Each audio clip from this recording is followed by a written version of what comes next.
Okay, hello. Welcome to the live stream for August 8th, 2018. I am your host, Dana Morningstar, and this is a live stream that we do every Wednesday night at 8:30 p.m. Eastern Standard Time. So if you are new here, welcome. If you are returning here, welcome. How has everybody's week been? The screen name is, this person here is No Narcs Incorporated. That's hilarious. Oh, you guys and your screen names. These are too funny. Hello. Yes. Barbara. Hello. Kamami says, oh, it's hot here in Europe. Yeah, it's been a hot. Well, I'm in the Midwest and our summers are always kind of hot and muggy. Up yours, Narc says, hi, everyone. Eileen, hello from Seattle. No Narcs is blocking the hoovering. Good job. Makes it so much easier when you see it for what it is, right? Very cool. Robin, Mr. GG. Hello, welcome.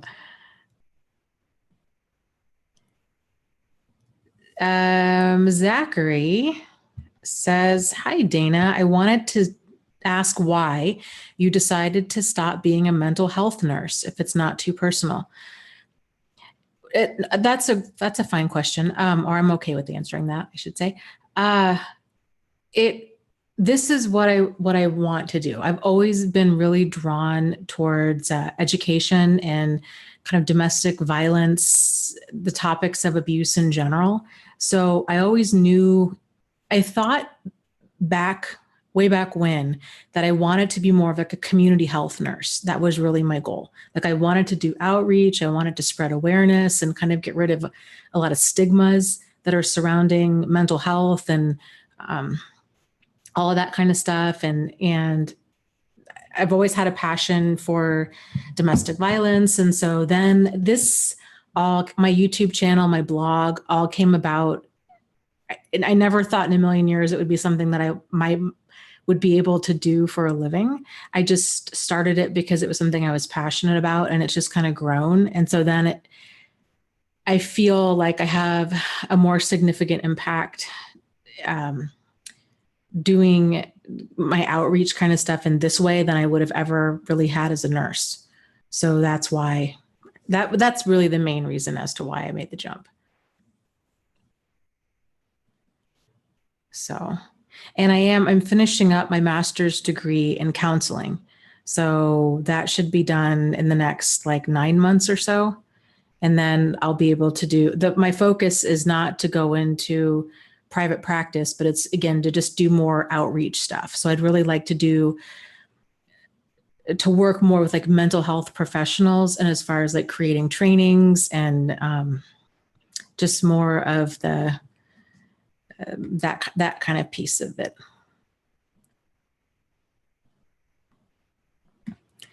So Kimberly says, narc free for 3 weeks with highs and lows.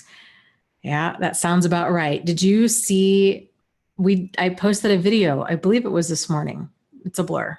I'm pretty sure it was this morning, about highs and lows after a relationship. So if you didn't get a chance to see that video, I highly recommend it. And thank you for the live stream donation. I appreciate it. Yeah, it's the highs and lows are stuff that I think everybody struggles with. No matter how ready they are to leave, there tends to just be this wild mix of emotions. Ange H says, hi, I was finally able to join. Welcome. Finding me more says aloha. We've got Missouri and Nebraska and New Jersey and Ohio, London, Penelope. People from all over here tonight.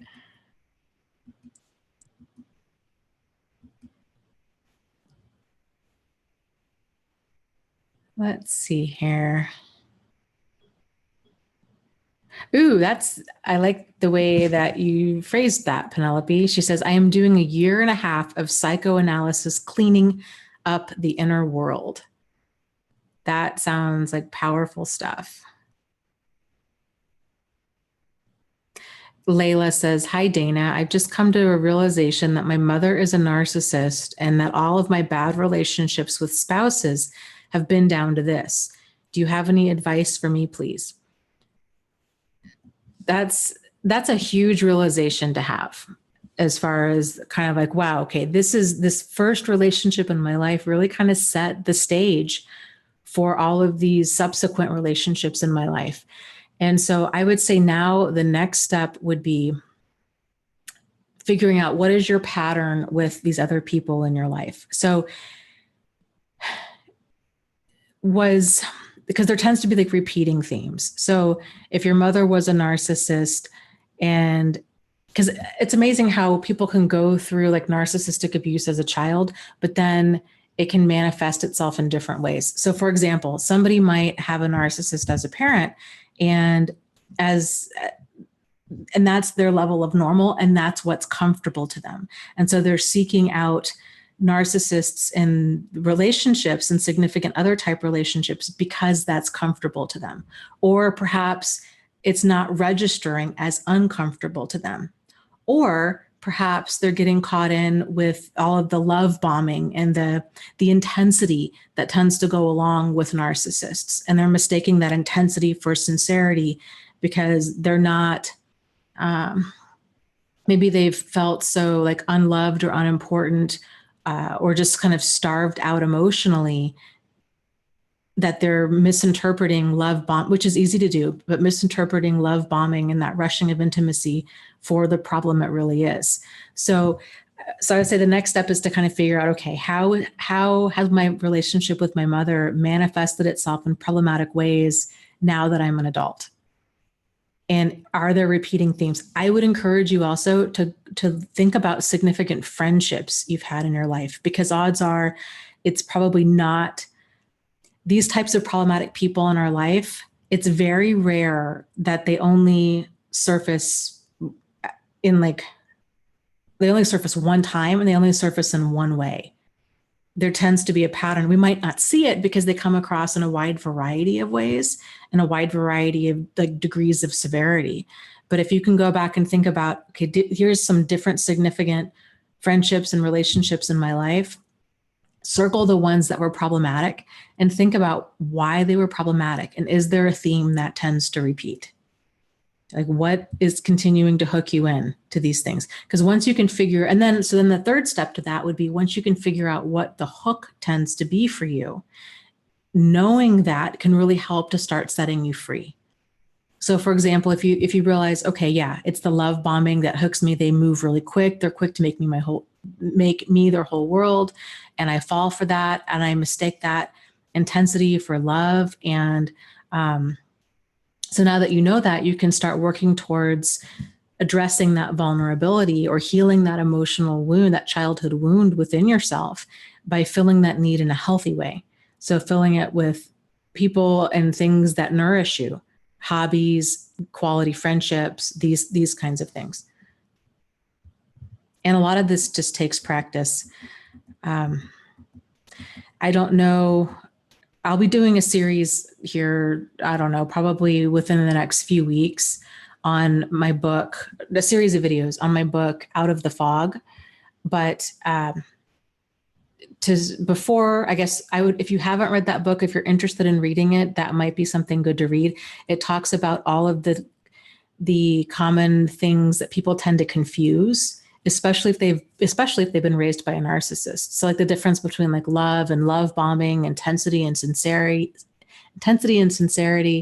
caring and control, trauma bonds and healthy bonds, all of that stuff where a person can just, they're going to be all tangled up in that. Because if a person's never experienced a healthy version of all of that, it's just easy to get caught up in it. So that book, I think would help. I have a video series too. Even if you don't identify as being codependent, I still think this video series is helpful. It's called Red Flags of Codependency. And the first probably 2 or 3 videos on that really address kind of common reasons we tend to get caught up with narcissists. And so that might help give you some aha moments or some more, at least some more pieces of the puzzle, hopefully.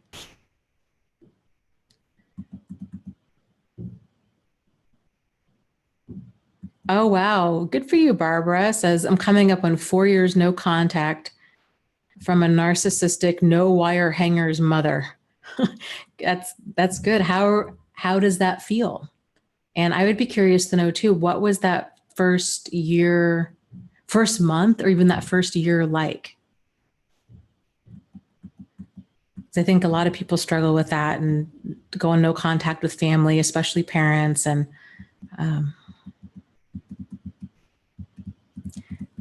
yeah, okay, let's see here.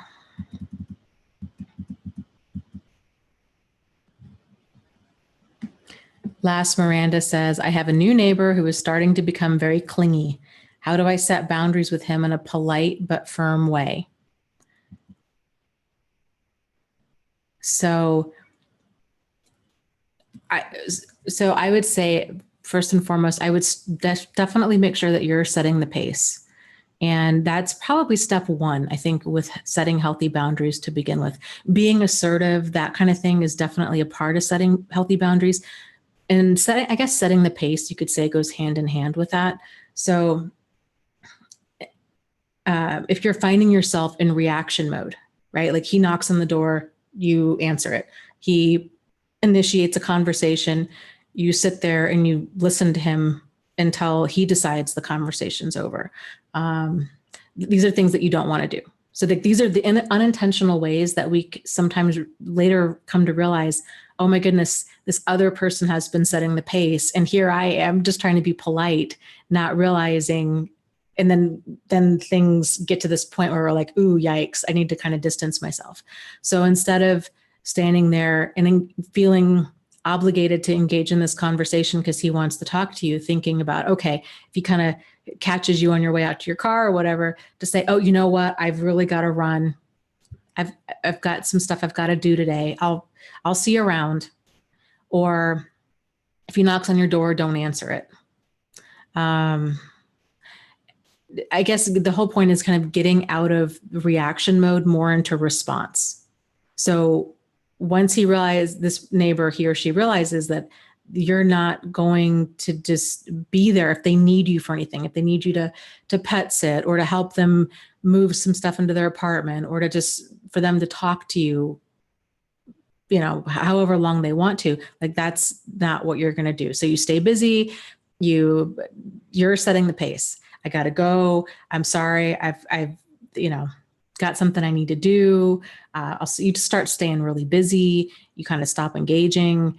You just keep things really brief, that kind of thing. So I had a neighbor that was very much like that. And oh boy.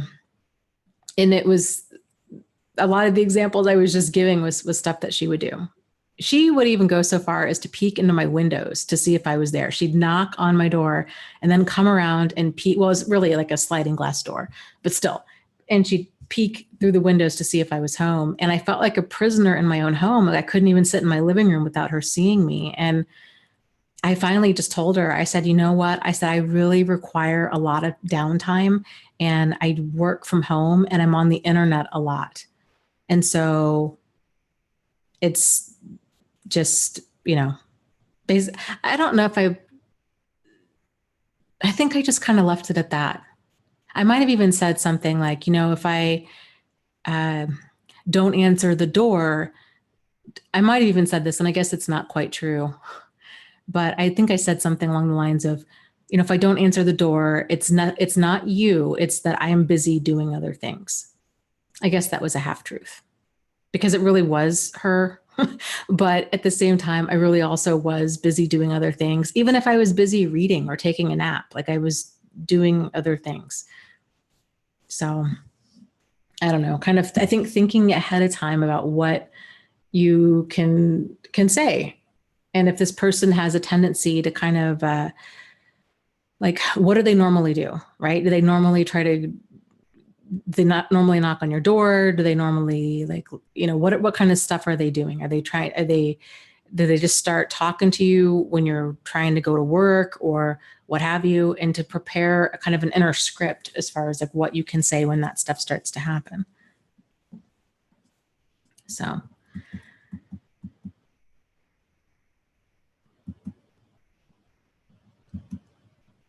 Okay.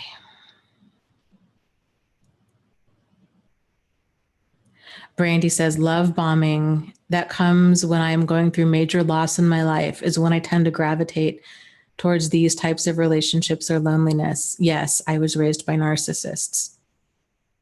Yeah. And I want to think the most powerful ways to break that love bombing is to see it for the problematic behavior that it is. And it's always a sign of immaturity at a minimum. Like it's never healthy behavior. It's always the idealized stage. And it's a very normal stage for the beginning of a relationship, but where it becomes immature is when we think that's real. It's very normal for people to see the best in the other person during that idealized stage. But then we kind of get settled in and we start seeing the real them, they start seeing the real us. And this is like the fantasy, dissipates and we start seeing just the reality of like, oh, okay, I thought this person was so fantastic. Actually, the reality is, man, they've kind of got some annoying little things about them, or I really thought they were, I don't know, different in some way and they're not, or, whatever it might be, the reality starts settling in. But seeing love bombing for the problematic behavior that it is, and then the fact that you are aware of that and you realize, yeah, okay, I tend to gravitate towards these people that really lay it on thick when I'm lonely or grieving some sort of major loss. That's a really deep insight. And so just knowing that really is, you're ahead of the game, because it's sort of like, okay, now that I know this about myself, I need to get busy doing kind of filling those emotional buckets in healthier ways. So I'm not so prone to it. It's really difficult. Our vulnerabilities, I should say our unaddressed vulnerabilities, are some just deeply rooted within us. I mean, much of that stuff is almost primitive within us. Like we are really driven to get kind of those basic Maslow type, like, physical needs, food, clothing, shelter, kind of basic emotional needs like love, security, safety, these kinds of things, to get those needs met. And it's a primitive drive in us.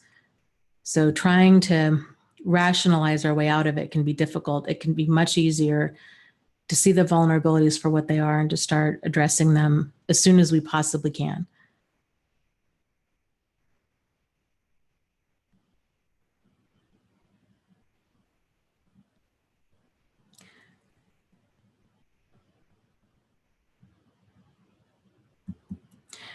Let's see. Slavic Princess says, so much value on my self-esteem and realized how undesirable it is to sacrifice it. Yeah. Good for you for realizing that. It's huge. I mean, it's such an important piece of who we are. It's not worth, any relationship that requires us sacrificing our dignity for is not worth being in.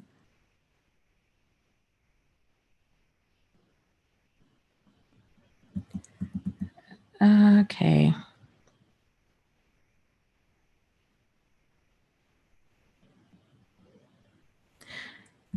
Jennifer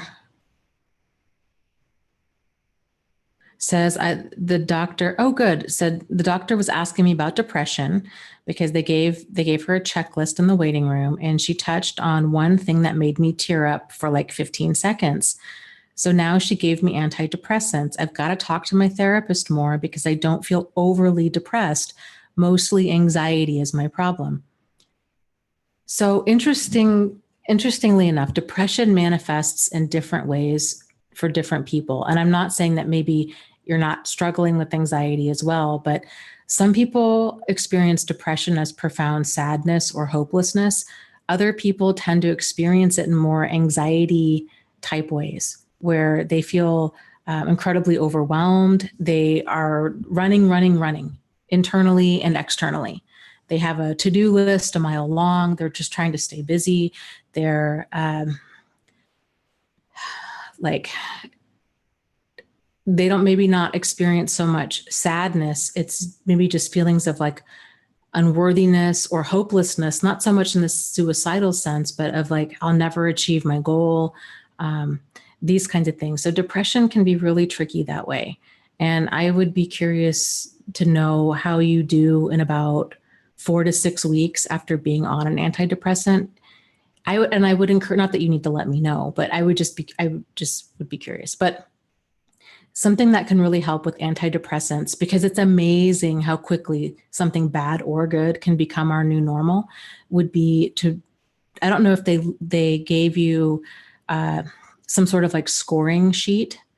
Sometimes doctors do, sometimes they don't. I've only had, I think, one in my life that gave me one, and it was really valuable. But you can kind of go through, or maybe even ask your doctor if you can get a copy of that depression inventory that they gave you. So, and fill it out in like 2 weeks from now. And then that way, and then maybe fill it out. If you're going to go see your doctor again in like 6 weeks, fill it out at like the 6-week part, and then compare your answers from the 6 weeks part to day one and see how far, because it's amazing. We can get used to being on medication and think, maybe you don't even realize that you feel that different, but then you can go back and compare your answers. And it's like, wow, oh my gosh, I didn't realize that I was feeling so low. And so it can just be some good feedback for you. That might be something that you could do with your therapist too. But I think it's definitely, if you're struggling with anxiety, I love your idea of bringing that up with your therapist and saying, I'm feeling more anxious than I am depressed. I'm not sure what's going on. And see if you guys can also do that inventory and kind of keep track of what's going on.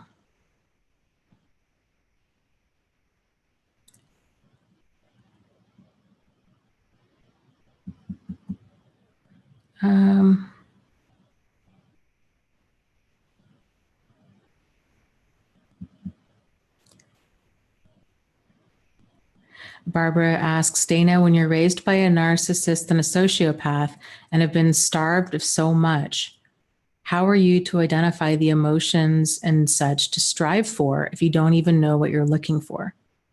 Are you talking like in terms of, are you talking about in terms of emotional wounds to heal? Is that kind of,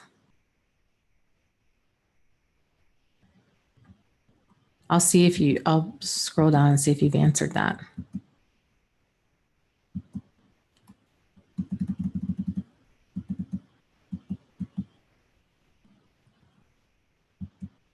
And also, Slavic Princess, I just wanted to bring up something really quick. You had made a comment in the live stream yesterday with Angie about another person, I don't know who it is, because I think Angie does, but somebody that does narcissistic abuse healing, and that you had a really bad experience, I'm guessing, with this person, or that you were feeling that they were inauthentic or something had happened. And I had made the comment of, it's just important for us to kind of go slow, and that anybody can claim to be anything on the internet. And there's just a wide variety of people, like any area, really. There's a wide variety of people out there. And I thought about it after that live stream ended, and I realized how kind of invalidating and discounting I must have come across. So if I did come across that way, I apologize. That was definitely not my intention. And I'm sorry that you had this experience with this person. So I just wanted that to be said.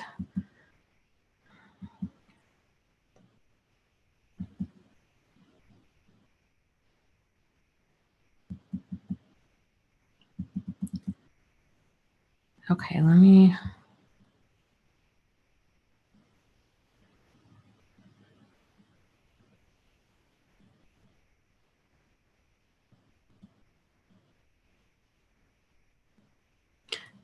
And Slavic Princess says, I was actually distracted when you made that comment. Well, I guess that's good. But okay. She says that you have absolutely nothing to apologize for. Okay. And I guess what bothered me about the way that I handled that is I was very quick to jump to, because other people might be thinking like, well, Dana, yeah, it's important. We got to go slow. We got to, do all this stuff. That's important. But the issue I had with how I handled that was she was coming into the live stream saying like, hey, I've got this legitimate issue. I'm concerned. I'm upset. I'm feeling really re-victimized here. And I kind of went from, I skimmed over that and then jumped into directly, into trying to kind of fix the problem instead of validate. So that was my, that's where I kind of dropped the ball. So I apologize. Okay.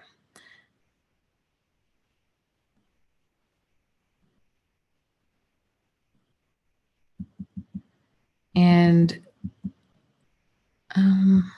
Gigi says, I have adrenal fatigue from narcissistic abuse and betrayal trauma, including depression and anxiety. And, I think that is so common for people to have multiple things health-wise going on with them, where they're like, and it can take a while to see kind of the common thread between all of that. Depression, anxiety, GI issues, weight gain, weight loss, insomnia, sleeping too much, foggy thinking, addiction, compulsive type behaviors, hoarding type behaviors, drinking too much, working too much, acting in ways that are just not ourselves, inflammation type issues. Like if a person is already dealing with like fibromyalgia or lupus or MS or gout or arthritis or even acne, like anything that has kind of this inflammatory component to it, it's amazing. Stress is such an underestimated factor in so many things. And it's really just wild how this kind of stuff can come out and we might not even realize it. So when I talk about, okay, what's so important right now, like triple up on your self-care, make your health, your emotional and physical health a priority. I mean it, because there's so much spillover into all these other areas. And the stress of all of this can just be so intense. And healing can be, from all of us, can be just so intense. So.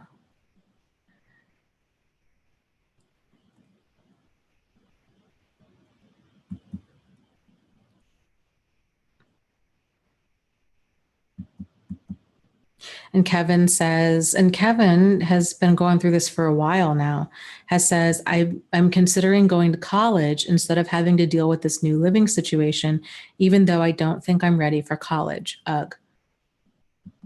Well, I will tell you, Kevin, depending on what kind of college you're going to, the first two, I wish somebody would have told me this. The first 2 years of college, when it's all of your basics, if you're going to go, and I guess it depends on what kind of degree you're going for, but if you're going to go for a bachelor's degree in something, the first 2 years are all of your basic classes. The first 2 years really, I think, are in many ways the hardest 2 years, because it's like more of high school kind of stuff. It's more of the subjects that you are over, like that you're just not interested in. The last 2 years of college, your junior and senior year, that's when stuff gets really fun, because that's when you get to focus on the courses that you're really interested in.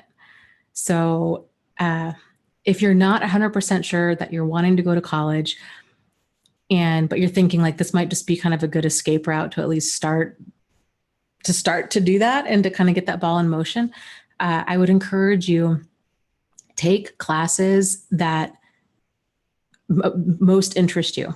during like your first semester, just so you can get your feet wet, because there's a learning curve to college. There's a learning curve to everything that's new, right? But that way you can kind of get familiar with like, how do they do assignments, and is it online, and do you have to kind of coordinate with like emailing assignments in or posting them online? And it's so much easier to not be overwhelmed by all of that if you're going to take, I don't know how many classes you're thinking of taking. If you're doing financial aid, I think the minimum is, 9 or 12 credits, so like 3 or 4 classes. Taking something that you're interested in, because you're going to need elective credits anyways. So that's my 2 cents, especially if you're not feeling like emotionally solid enough to do much of anything else. Just my 2 cents. But it could be a good alternative to your living situation, for sure.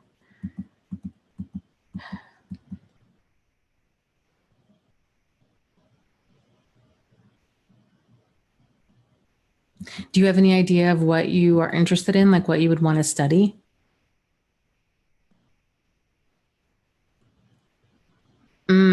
Jennifer was talking about depression and anxiety and says, the doctor asked me what my interests are and if I lost interest in them. And I think that's when I started tearing up, because I used to paint and draw. Yeah, it's so powerful when that stuff is brought to our awareness of like, oh, it's been 5 years since I've done that, and you just have that realization of, wow, okay, yeah, this is a problem. Like, this has been going on for a long time. So I remember when I was on antidepressants, which was a few years ago, I was on Wellbutrin, and I've been on a wide variety of antidepressants over the years. But anyways, not that it matters. Every person, different medications work differently on different people. So I'm definitely not advocating Wellbutrin, but it worked well for me. But anyways, she had asked me about like how long I'd been feeling this way. And then it was just the realization of it had been years. I think she'd asked me something like, have you felt this way for like longer than 2 or 3 months? And I just remember laughing, like, you've got to be kidding me. Like, no, I felt this way for years. And she's like, I think you're really like a high functioning depressed person. And I was like, you know what? I think you're right. And this was before I realized that I didn't experience depression so much as sadness. It was just like a loss of interest in everything. And like that had just been my normal for so long. Sad. Life's too short. And just for the record, if anybody else out there is struggling with depression, please, it's worth a conversation with your doctor or with your therapist or with both, and to just go and address it instead of thinking or hoping that it'll somehow just lift. Because sometimes it can stay there and hover like a fog over you, and it can last for years or even decades.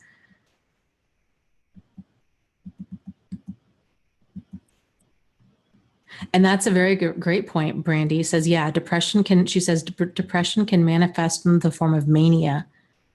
Yeah, it's wild, all of the different ways that it can manifest in people. And everybody has different levels of insight. This was something that we were talking about last week, about how certain people with certain forms of mental illness, like bipolar or schizophrenia, that and even personality disorders, like some people realize it and some people don't. And it's really an interesting thing. I consider myself to be fairly insightful, yet when I'm struggling with depression, I have zero insight. It takes a lot for it to bring to my awareness that there's a problem. And generally it's somebody else telling me like, hey, I've just noticed that you're just kind of like letting yourself go, or like I'll notice, I'll walk into my room or my car and it's just like a bomb went off in there. And then I'll start kind of thinking like, okay, because it's just, you start glossing over things. Oh, I didn't do that because I was stressed or I was busy or I was tired or whatever. And it can just be really hard to see because we're so close to it. So Yeah, mental health stuff like that's really just, it's interesting, but it's important, obviously important for us to address.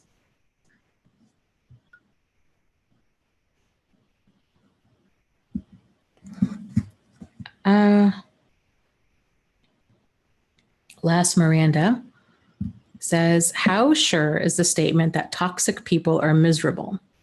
Maybe what we perceive as an act is real happiness to them.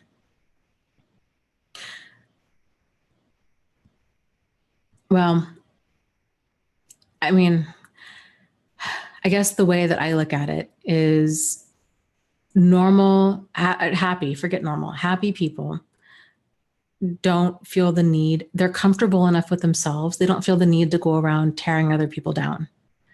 And toxic people tend, the only way that they, because they have so many unaddressed issues, the only way that they know how to feel good about themselves is oftentimes creating chaos, creating drama, hurting other people, this struggle, the strife, all of this. But in all of that, even though that might make them, I wouldn't even say happy, because it's not, it's instead of happiness, it's more of like an ego boost. It's just it's like a fast food kind of way of getting a self-esteem boost. Like it's not real. It's not real happiness. It's not real self-esteem. It's just this kind of quick drive-by self-esteem, and it doesn't last. That's why they continue to do it over and over and over and over and over again. And it's all of these little games and these power struggles, big and small, that they tend to do, just trying to grind other people down and all of that. But it's not, I mean, I guess the way that I would define real happiness is when, like, when your authentic self, when you're in tune with your authentic self and you're able to bring that authentic self to your everyday life and every moment of your everyday life, which takes a lot of work, because we've got a lot of, everybody's got a lot of stuff to work through in order for us to find our authentic self so we can bring it to our everyday life. But so I guess bringing your authentic self kind of front and center, and then living a life of purpose on purpose, like really getting in tune with like what makes you you, like what makes your heart smile. And everybody's going to have a different answer to that. Some people, it might be they really like fixing things or building things. And some people like writing, and some people like reading, and some people like riding dirt bikes, and some people like, I don't know, going to the opera. And there's just, you know what I mean? Like a wide mix of things out there. So it's just finding yourself. And I think healthy happiness is, I think we really almost have to be really solidly grounded in ourselves, to where like vulnerability, opening our authentic self to other people isn't a scary thing. And we're also able to appreciate, we're able to appreciate them kind of for what they are. And it's not so all caught up in like so much like unresolved stuff all the time. I guess, I don't know. Does that make any sense? I don't even know if what I said makes any sense. David says, the narcissist did show me how badly I needed to work on myself. It wasn't by chance that I attracted this disordered individual. Yeah. And that's a real powerful aha moment to have. I think for most of us, myself included, it takes us a few times going around that mountain to understand that. I know for me, the first time I encountered a sociopath in my life, I would say the first real time. The first time I was in high school, and I swore to myself I would never date anybody like that again, and I never did. But I dated people that were shades of that same color, but I didn't recognize it for what it was, because it wasn't the exact same. So I never dated anybody that was scary or potentially violent or threatening or aggressive or hostile like that. But fast forward 20 years, the next relationship that I got into with the sociopath was incredibly charming and a total con artist in every sense of the word. And I thought that felt like a hit and run. It didn't feel, like I just felt like a fluke. Like I got caught up with this person. I didn't see it coming. I didn't know how I could have prevented that. And then I healed from that. And then really, a handful of years later, I got tangled up with another person who was incredibly sociopathic. And that was when I realized, okay, this is now a pattern. Like I'm missing something. What am I missing here? And then that led down this whole rabbit hole of like all of this stuff. I was just misreading I was misreading that love bombing for love, the intensity for sincerity. I thought the whirlwind romance was romantic. I had a lot of really faulty programming about kind of what was healthy as far as love and commitment and relationships and all of this stuff. And it took me, again, another handful of years to sort through that and pull it all apart and just examine piece by piece what on earth happened and how did I get hung up? Like, where was I getting hung up on this kind of stuff? So I could set myself free, because sometimes it only takes one faulty message about our understandings of like relationships or other people or any of this stuff for us to wind back into it. But yeah, a good place to start is by examining your vulnerabilities, because narcissists are attracted to a wide range of people, and anybody can be a potential target. One person, they might target a person because they want to have sex with them, or they might target them because they want money. They might target them for social status or public image, or just for an ego boost, or like you name it, any number of reasons. So anybody can be a target, male, female, any sexual orientation, you name it, any of it. And so what they do, they're attracted to anybody, and then they exploit a person's vulnerabilities. But because we're all human, we all have vulnerabilities. So that's never going to go away. We just need to be aware of what our vulnerabilities are. And our vulnerabilities, as we grow and change and age, are going to also grow and change.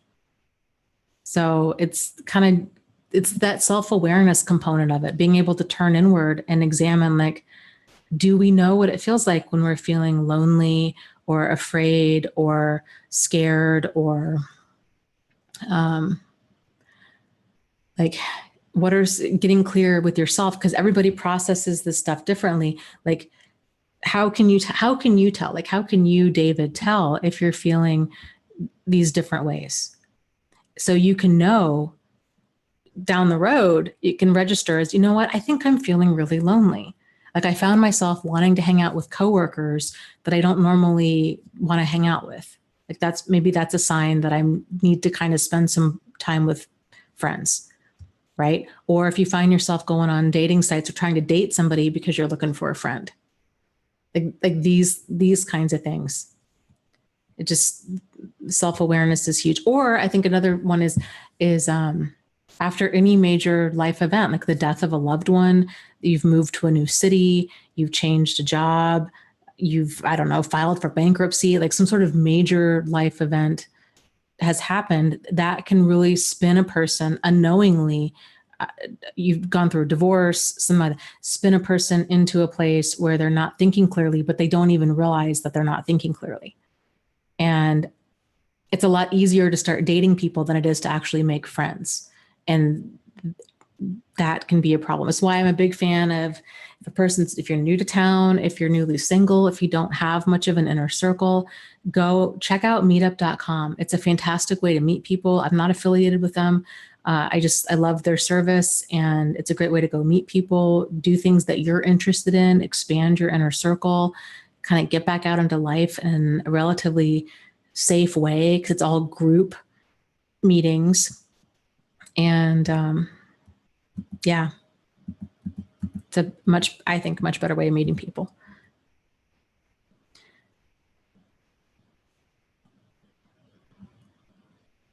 Slavic Princess says, yep, always pay attention to how you feel when you are feeling love bombed or idealized in any aspect with a new person that seems focused on dating you.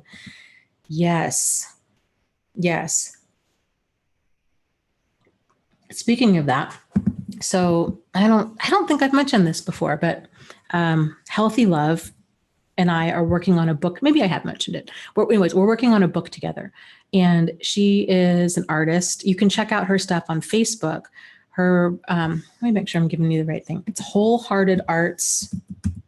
Let me make sure I'm telling you the right thing. I believe it's Wholehearted Arts. Come on, internet. Wholehearted Arts. Yes, it is.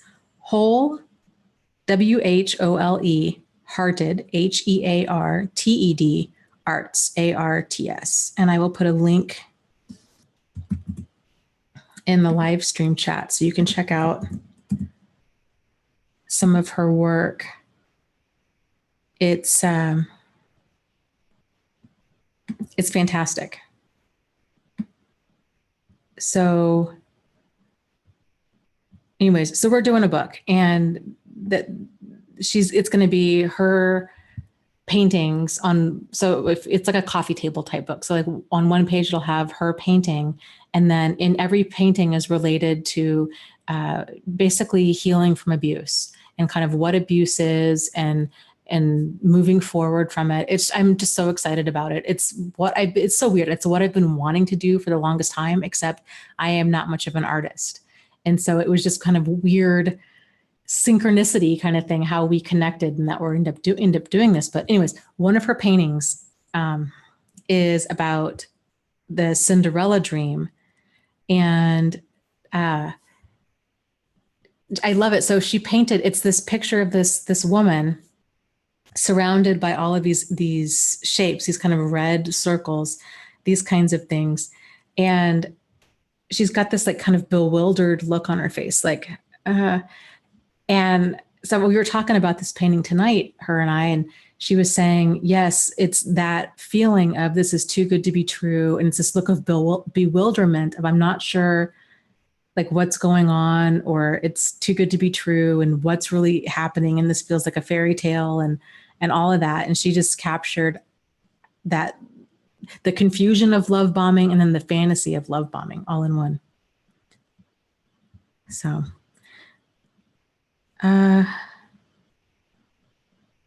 Slavic Princess, thank you for the live stream donation. Says, thank you for everything you do. You're so very welcome. What do you think of how to calm down your inner child after acknowledging your inner child excessively? Can you elaborate a little more on that? I guess what comes to mind is, as far as like calming down your inner child, would be to acknowledge that you're going to protect it, and that you're aware that it's there, and that you're working towards getting in tune and in alignment with yourself. And, that you've got, like, you're here now, like your adult self is here now, and you understand so many things, and like just acknowledging it and just like, it's okay. Like the adult side of us is in charge now. It's steering the ship. And all of the ways that you were interpreting and interacting with and the world, it's okay, because I'm here now and I'm an adult and I have control and I have power, and I can more effectively navigate this. And I didn't realize that you had such a load to carry and that you were just a kid. Like I didn't realize that was what was going on. But now that I realized what was going on, like I think we're going to be good to go. So if that makes sense.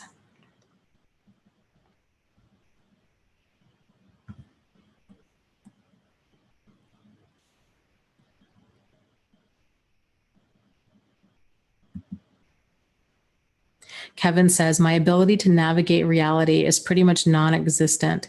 I have so much cognitive dissonance, people pleasing, perfectionism, OCD, ADHD, etc. Yeah. Healthy Love used a great term the other day about anchoring yourself into reality.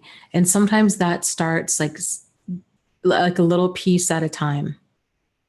So if you have a constant in your life, somebody that you feel just safe and secure with, like that, that this is a good person. Like I don't second guess myself around them. Like I'm not, I don't feel like they're out to hurt me or to use, abuse, or exploit me. Like they just seem like a solid, good person. If you have somebody like that in your life, that can help anchor you into,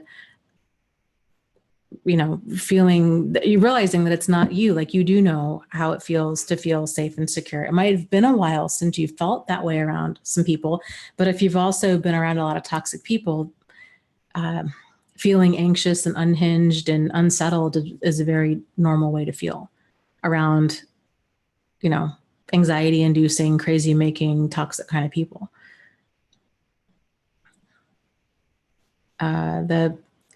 The people pleasing, that kind of stuff, just honestly, that takes practice. It takes practice and just examination of, if you find yourself slipping into it again, trying to examine your behavior from a place of curiosity and not judgment of, that's interesting. Like, why did I do that? Especially if you find yourself doing it around certain types of people, like maybe you're that way around men, or maybe you're that way around women, or maybe you're that way around only people that you date. Or do you see what I'm saying? Or only authority figures. Like kind of figuring out, is there more of a pattern here? Or is it just everybody that you're feeling the need to people please around? And if you are people pleasing, does that kind of stuff tend to rear its head? And is there a pattern to it? I will tell you, I think most people are not comfortable with confrontation. I think for most of us, our personality types, it's not comfortable. I don't like confrontation either. And sometimes, I think oftentimes being assertive can really feel like we're being confrontational, and it can feel really uncomfortable. And there's just kind of this learning curve to it all. For example, I find it much easier to be assertive in certain situations than I do in other situations. And I find it easier to be assertive around certain types of people than other types of people. It's weird. And I don't know really why that is. So it's not something that anybody starts off doing perfectly. It's all about progress, not perfection. So much truth in that. And the whole perfectionism thing too is, here's something. There's an acquaintance of mine who's incredibly successful. And one of the things that he had mentioned, this was years ago, and it really resonated with me, is he had said that if he knew he wanted to gain success in some area, whatever that area might be, with business, with making money, with getting into like amazing shape, he knew that he needed to really like quadruple his rate of failure. Meaning like he had to figure out everything he just had to quit being a perfectionist and start trying a bunch of things, seeing what worked, what didn't work, and just fail quickly. And the faster he could fail, the more he could learn. And it was so interesting to me because here I am sitting on the outside of his world. I only see the results. He got into like amazing shape and was like competing in competitions, and he's incredibly financially successful. And so outside looking in, I'm like, man, this guy's just got it all figured out. And he's so lucky, right? Like it just somehow the universe just smiles down upon him. And that's not what's going on at all. He isn't afraid to fail. And he really has embraced that as a very healthy, normal part of success. And so I think understanding it that way of nobody does stuff perfectly, like nobody starts at the finish line. And those people that do have massive success in some area or multiple areas of their life, it's because they've been willing to risk failure over and over and over and over again. Angie touched on this yesterday in our live stream. We were talking about, I was talking about determination, and she had mentioned at some point about starting a YouTube channel and doing all of this.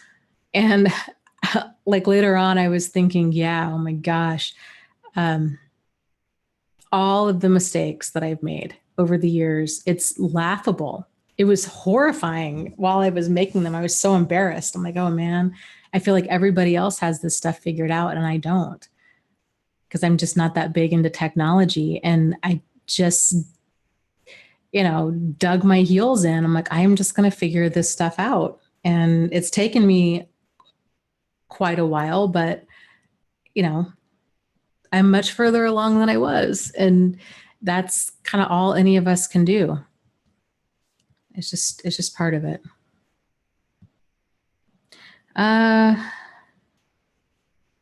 Slavic princess. Okay, back to the inner child says, after my inner child is too sad and fragile, I have a hard time believing that the people that used to hurt me won't mistreat me ever again. And that's normal. I mean, that's a very normal feeling. If somebody's hurt you once, if a hot stove has burned you once, it's a normal and kind of appropriate concern to have that a hot stove might burn you again. And this is why trust is something that's earned, and it's not just freely given. It's not given just because a person says that they're sorry. It's not given that just because they're family or they're friends or that you've known them for a certain length of time. It really takes a long time to rebuild trust, especially if that trust has been broken. So, if you think about it in terms of let's say here's you, okay? And then,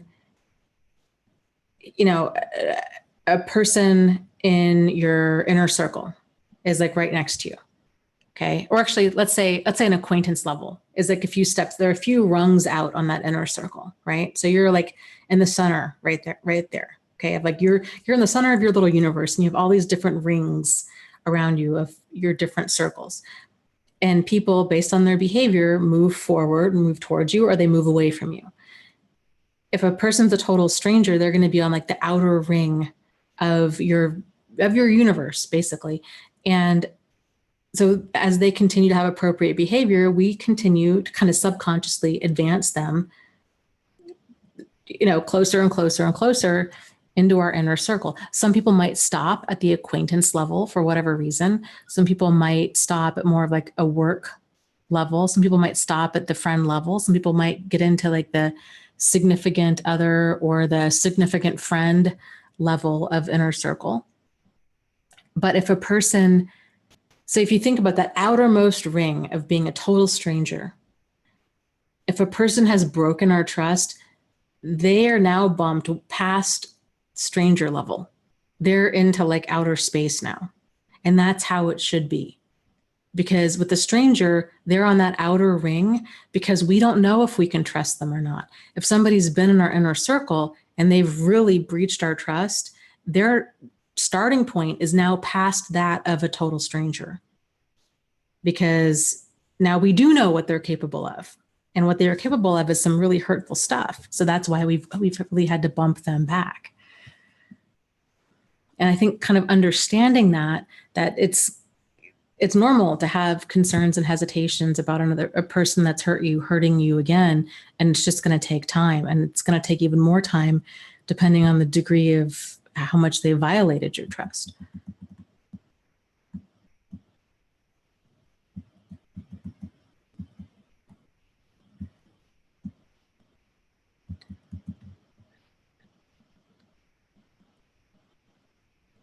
But I think with the whole inner child thing, acknowledging that you know how to keep yourself safe. The thing is, when this hurt happens to us, especially if we are a child or if we are interacting with the world through those unhealed childhood wounds, so kind of in that childlike way, we're feeling powerless over our environment.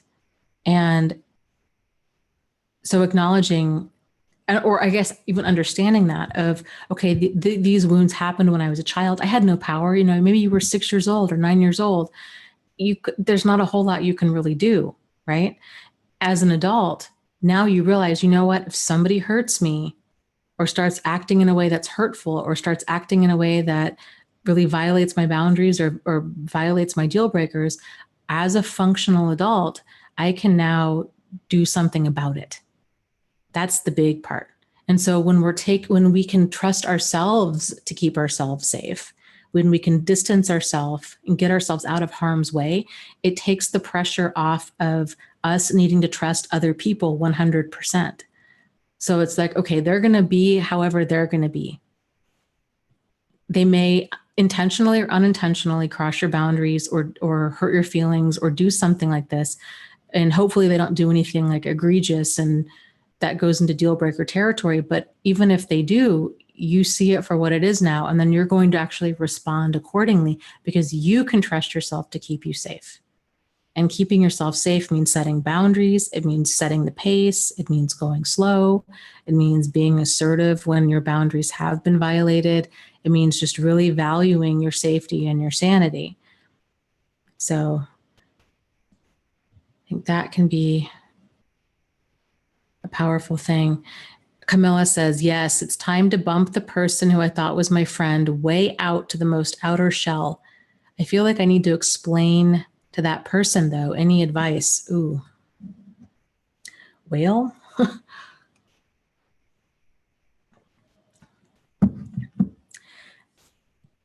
that is a conversation that's probably going to go over like a lead balloon.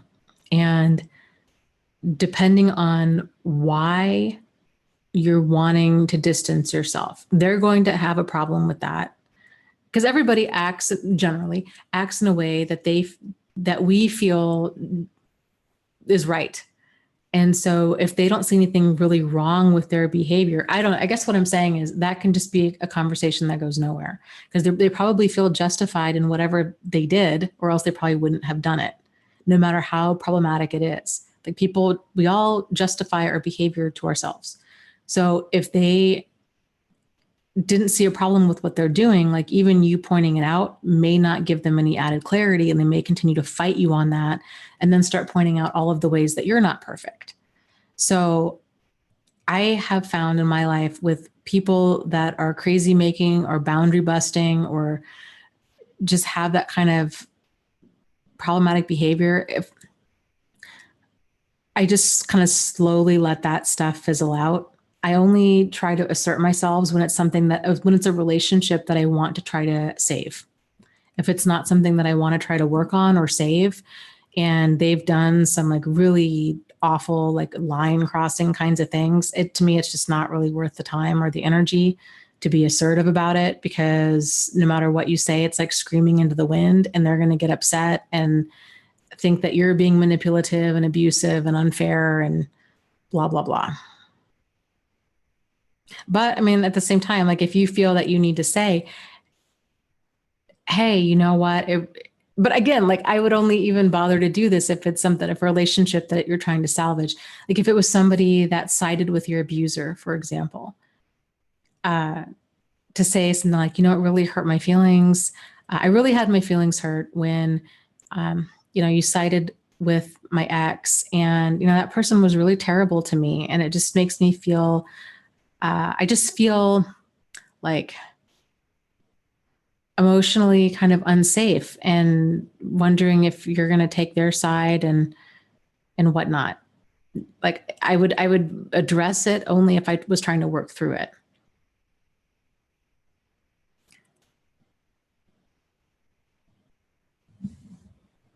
So,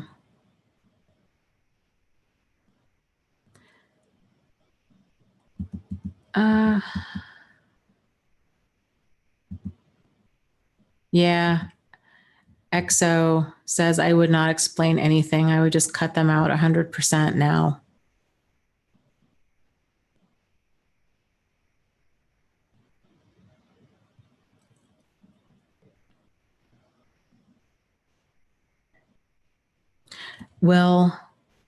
Will's got beer. I like that. Will's got beer.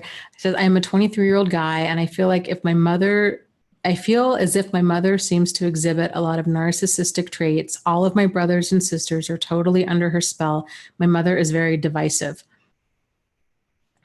Yeah. And I think that is the challenge of a child who grows up in a narcissistic home, is if you're the only one that sees it, right? And everybody else doesn't. Or if they do, they continue to justify it. Oh, well, mom had a bad childhood, or, well, it could have been so much worse. We could have just been, beaten on a regular basis, or they just justify it. They enable her behavior, all that kind of stuff.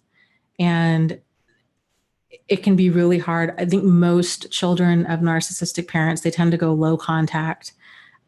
Just, I think it's just part of the acceptance piece of the puzzle, which is really difficult when you're like, no, I want her to see like this is really toxic and she's divisive, and I want my siblings to see that she's toxic and divisive, and they may never fully acknowledge it. So accepting that that's just where they are, like they're not acknowledging it, and that this is just how she is. The only thing that you really have control over, instead of trying to drag them into the truth of things, is to be like, okay, I only have control over myself, which means control over how much I let this impact me. And you're going to have to just kind of do damage control on your own, and possibly go over there less. Or if you do go over there, not sharing certain things, seeing her divisiveness for what it is, so you don't get tangled up in it. And so it doesn't negatively impact you anymore than it has to. But yeah, that's hard. That's a difficult situation.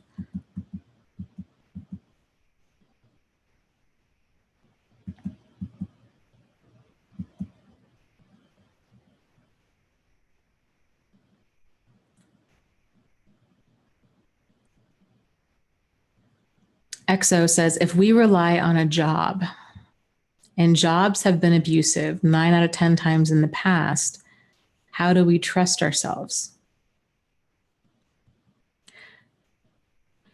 Well, okay, so kind of like what I was talking about with boundaries, being assertive, setting the pace is so huge. It took me a very long time to kind of understand what setting boundaries looked like at work.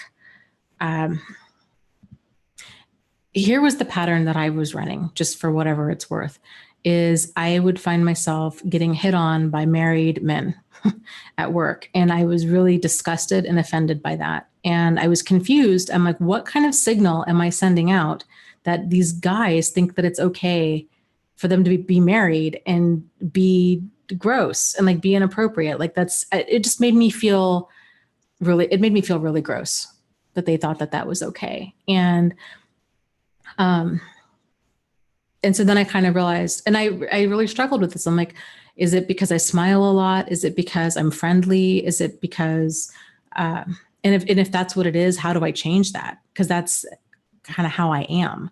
And I'm like, but then there was like other people that in our office that were also female and friendly and smiled a lot. So I'm like, no, that can't just be it. Like there must be something else. And then I kind of realized, oh, actually, you know what? It's not, they're not just attracted to me. They're attracted to, I think, any female that'll even remotely entertain them. And once they feel comfortable enough that there's some sort of like chemistry, even if the chemistry is just us like laughing at their jokes or finding them okay to be around, then they swoop in, and then they get, things escalate quickly and they get just inappropriate, you know? So for me, it was like, okay, realizing I just really need to keep things professional. And even if it seems like, hey, this is like a really easygoing kind of work environment, I just need to keep things like professional, polite, and brief. And especially, well, with everybody. I mean, the last environment I had, even there was a lot of female coworkers that would go and hang out after work on a regular basis. And I knew enough to not walk into that one because I was like, these things never end well, because then there's always an inevitable fights or gossip or stuff breaks out. And then it just kind of seeps throughout the rest of the office. And so I didn't want to become too chummy with people at work. I just wanted to go to work, like the people that I was working with, and then go home. Like that was all I was wanting to do. And so kind of realizing, I don't know, I guess just realizing that married men hit on single women, which that was, I know that sounds really naive, but that was just not on my radar, especially in a mental health field. I just thought these people know, like they should know better. And it's just it's totally not an appropriate environment. And, So I guess examining like what kind of ways are your boundaries feeling crossed? Like, is there a pattern there? And is there something that you can potentially do different? Like, can you address it? Can you, it's difficult. It's work environments, I think in general, there's always something there, but it's kind of figuring out what you're potentially walking into.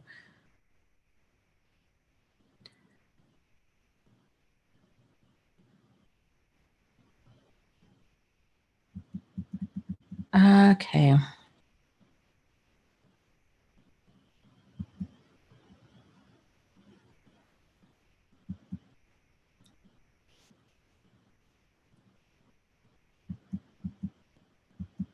Let's see here.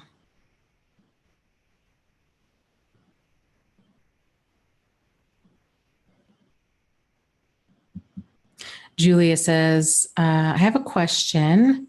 After experiencing these abuses from the past, you have been doing YouTube, which means you show up in public, and the abusers in your past might know. They might know your current status and everything. You don't have that fear. And have you ever thought about this? How do you handle it? For me, I've been shutting down all social media and hiding from whatever. Yeah. Okay. So great question. When I started my blog first, and that was totally anonymous. I didn't have my name on there. And so I didn't worry about it at all. I've always, even though I've talked about, I've used Steve and Jack's name, I've never mentioned last names. I've never mentioned locations or anything like that. Which, and even still, like, I still get irritated that I even have to even remotely protect their privacy, because I just kind of feel like if you don't want like your behavior to be known, then don't do it. Right. I didn't expect really anybody to watch my YouTube videos. I wasn't overly familiar with YouTube. I'll put it that way when I started my YouTube channel. So I just thought I would make a bunch of videos and then that would be it. Like, then I would be off YouTube. I had no intentions of like growing a channel or like doing, like, trying to become a YouTuber. Like, that was not even on my radar of things that I would have ever considered something to do. So then when I started, then I think that was really how my name got out there. I just didn't realize that other people, especially this many other people, would start watching my videos. And then by then it was kind of too late. And yeah, there was definitely like, I've had to make a lot of changes. And yeah, no, my safety is a very real concern for me. So I have a PO box now. I like don't have my phone number. I mean, I have a cell phone now, but before, like, I had my work number listed. I don't have that anymore. I've since moved since I started my channel. It has, and this was I didn't realize, like, I really thought when I started, well, when I realized that people were watching my stuff, I thought that I could keep my personal, like my real life, like in-person life, separate from my online life. And then that was not the case. Like, and it was a bunch of accidents, like stuff I just didn't realize. I would post stuff on Facebook and I didn't really understand. I still don't know if I understand like how Facebook fully works, because then I had people in my real life liking posts that I thought were private, or like, I didn't think that they could see certain posts in certain groups. And so I was really confused as to like how they were able to see that. And then I was just horrified, because I was very open about my life and it was very embarrassing. And yeah, it's been awkward and tense. I have family members that have become distant and things have become tense. All of this was unintended. But, like, once it's out there, it's out there. And now, if Jack or Steve were to ever surface, which I really don't think that they ever would, because they're both older and I don't even think that they do anything on YouTube. Frankly, I would warmly welcome a legal fight. That sounds, I don't know how that sounds, but it doesn't, I'm not going to back down. I would YouTube it. And I would just, I had to get to the place where I wasn't afraid of that, because I couldn't let that fear keep me from doing what I wanted to do. And so then I kind of realized, like, okay, for real, like, what would happen if I got some sort of like cease and desist letter from an attorney? And then I realized, like, I would need to fight it. And then I would need to broadcast this stuff to the world and just make it a total, put it all on display and like, let's go, you know? And then once I had a plan of how I would handle it if that were to happen, then I became okay with it. And then I quit. I got myself out of fear. If Steve or Jack was potentially violent and scary, like that guy that I dated when I was in high school, and if I still lived in the same town, I also lived 26 hours away from either one of them. So that makes me feel a lot better. If they knew where I lived, if they had access to me, if they were potentially violent, if they, any of that kind of stuff, I would be taking many different steps for privacy and safety than I do now. This was I got to Healthy Love, and I were talking earlier today about privacy and safety and stuff. And she was saying, because we were talking about if we do we're doing this book and like potentially doing a book signing and stuff. And I said, I don't even, like, I'm not really quite sure how I feel about that. Like, I've had a few run-ins with some really scary people online. Who knows who would show up in person? And that sucks, because there's a lot of people out there that I would love to be able to meet and hug, and that I've chatted with for years through these live streams. But there's some really scary people out there too. And so, yeah, it's that level, like they're not even trolls. Like there's been a few people that have been really, really scary over the years. That kind of stuff is, it can be really terrifying. So, I don't know. So I guess the point is, if you're feeling anxious and fearful and concerned, that's not unfounded, because there are definitely consequences to doing this, and stuff that I encourage you to really think about. If you do start a YouTube channel or a blog or like anything like that, I would strongly encourage, not showing your face at least to start, so you can get kind of your feet wet and things. Get used to the process. Use a fake name. You can always, change your name to something real, or if you want to down the road. Not letting people know where you live, getting a PO box, just using different images of yourself. So like doing a Google image search on yourself to see what comes up, like what can somebody find out about you, kind of a thing. So, yeah.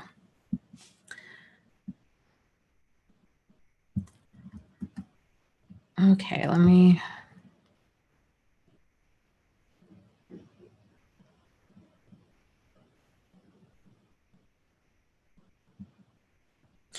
Nicole says that she's going through this now. Her ex found out the city she lives in and her phone number. She says, I'm scared of what he will do. I would do, let me see.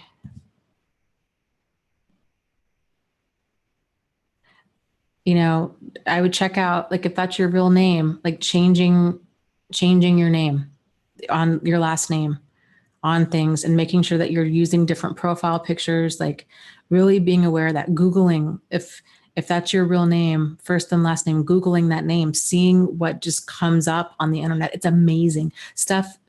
And I'm still riding this learning curve. I still have people that will message me and be like, hey, did you know like XYZ comes up, or that this, like all kinds of stuff. So even with my best intentions, like I still goof, and it can be a big goof, especially if, your safety is in harm's, is a concern. So Google your name, Google common images that you have of yourself on the internet, see what they can see if they're Googling you to find info. Yeah. And Healthy Love says, we have to be smart, but let's not have fear stop us from living life. Yeah, absolutely. I think we can just err on the side of caution. Just be aware of like the information that a person can get on you, and how easy that information is. I took a YouTube class, I don't know, 2 or 3 years ago, when I decided that, okay, I actually do want to get more into videos. And I, didn't know at all what I was doing. And the guy running the class had said because I was telling people about my concerns. Oh, it's so frustrating.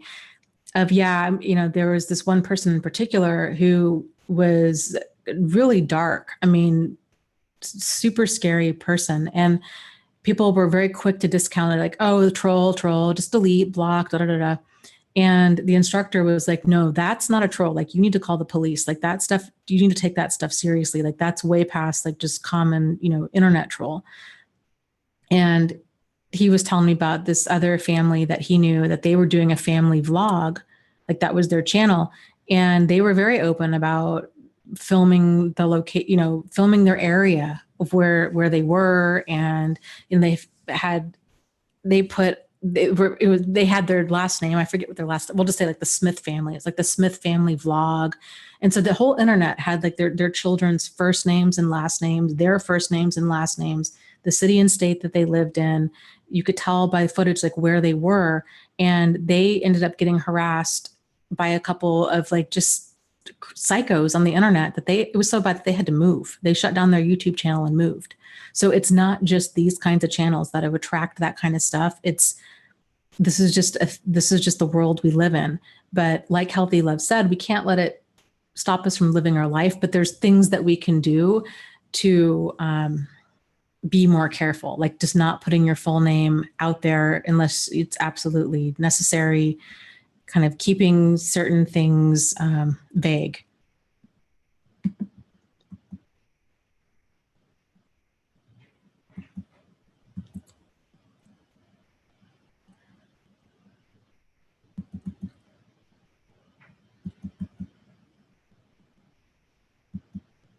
Okay.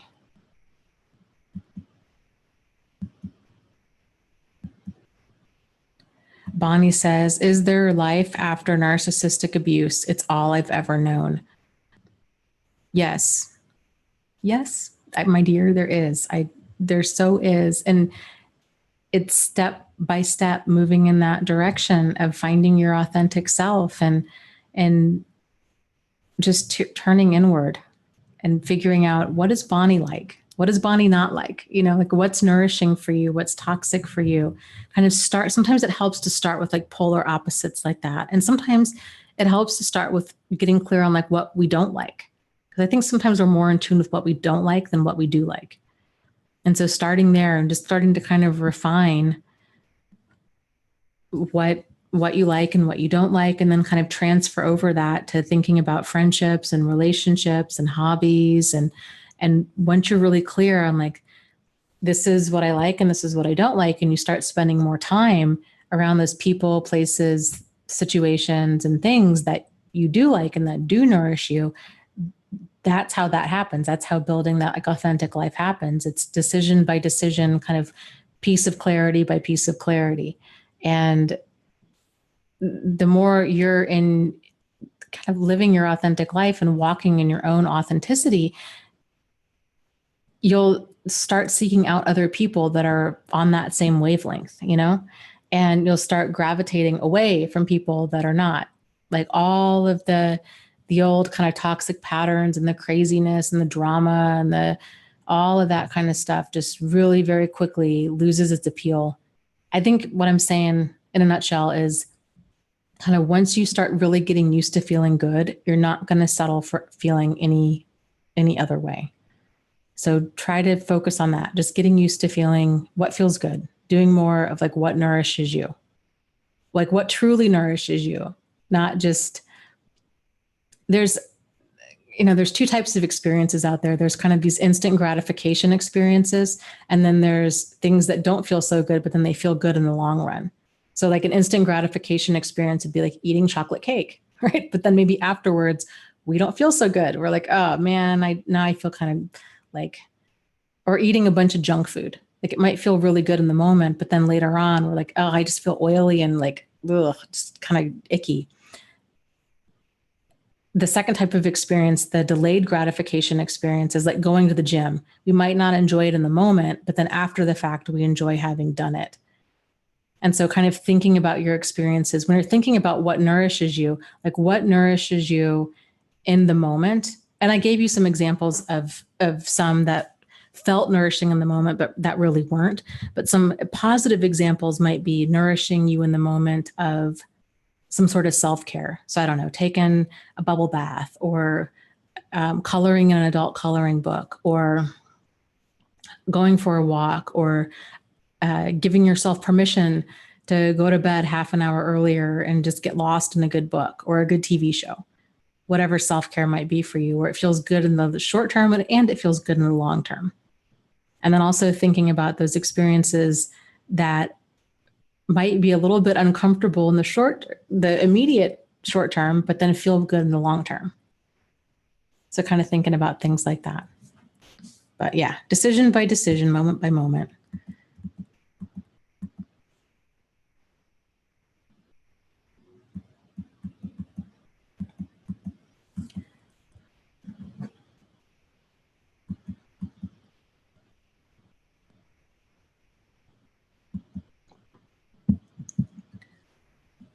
Let's see here.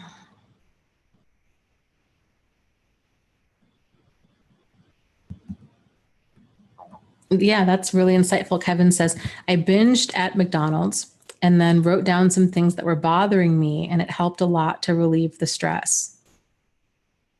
It's interesting when we start linking up kind of cause and effect like that,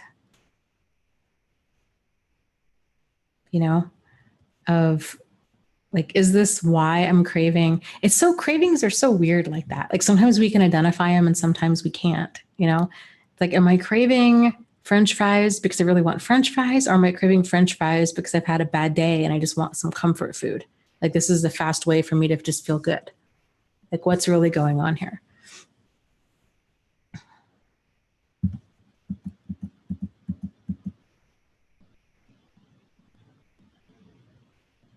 AJ says, hi, Dana. I left my toxic ex 3 years ago and I'm still dealing with him in criminal court for harassment and stalking. Why won't he leave me alone? Thank you so much. Everything with them is about power and control. And so that level of like persistence with the harassment, the stalking, this kind of thing, that's a big part of it. Is if we have if we've ended the game, basically, we're like, you know what? I'm not going to play this anymore. Like, I'm done. I don't want you in my life. It didn't end on their terms. That can really just make them freak out. And they're like, what do you mean? Like, how, it's this, I think it's this mindset for them of like, how dare you? Who do you think you are? I say when it's over, kind of a thing. Like, and it's a manifestation of that pathological mindset. Like, and it's crazy. Like they could even get remarried and they will still stalk and harass their ex. And they still might even feel entitled to be like, you can't date anybody, but they're remarried and have 3 kids, but in their mind, it's like, nope, if I've ever had sex with you, you belong to me. And they might have in their mind a lot of people that belong to them and that they might be threatening and harassing. Like, it's just you're just dealing with sick, twisted people that don't like understand boundaries. And I think in their own way, they've twisted things around, because they always do, to really make themselves a victim of the situation, where it's like they feel that we're playing games with them. How dare you call things off?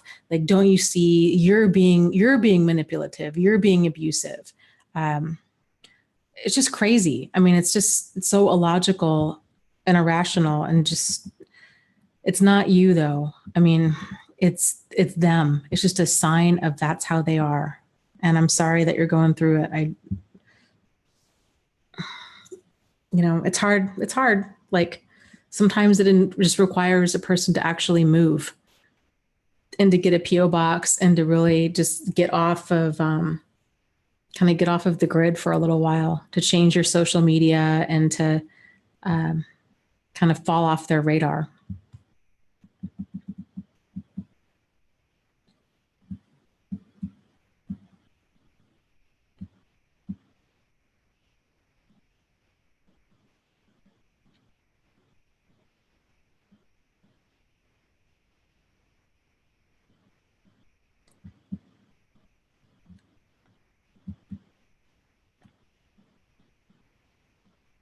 Kevin's talking about college and says, I hope I can discipline myself and make enough progress to succeed at college. I don't want to fail at college again. Negative reinforcement is ugh.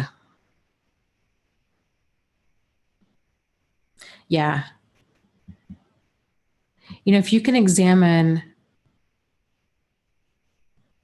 your patterns of what is going on, like why, if you failed classes in the past in college, to examine is there a pattern? Like what were some early warning signs that things were kind of going south? Like, were you feeling overwhelmed with the assignments? Were you challenged with how to get organized effectively? Was it, a lot of the homework too much? Kind of what was going on? And does it tend to be in certain classes, or is it just kind of the same way across the board?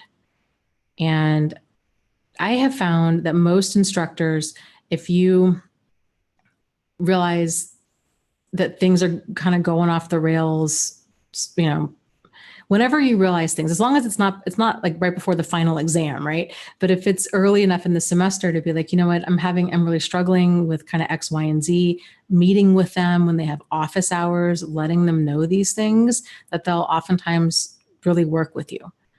So it's just kind of keeping that communication open and getting clear about what's confusing you, and kind of I don't know, it takes a little while to kind of figure out how to navigate every class. Every professor is different, and some set you up for success more so than others,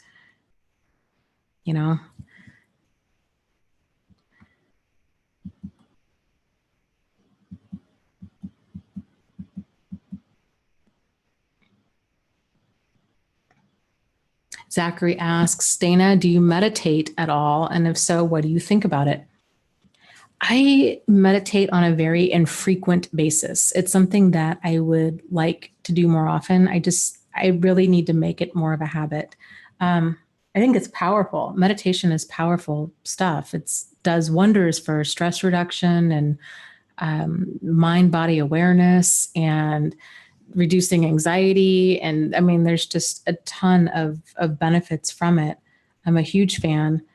There's quite a few different like meditation videos out there on YouTube. So if people are curious about that, that might be a good place to start. Yeah, something I'd like to get more into, I guess.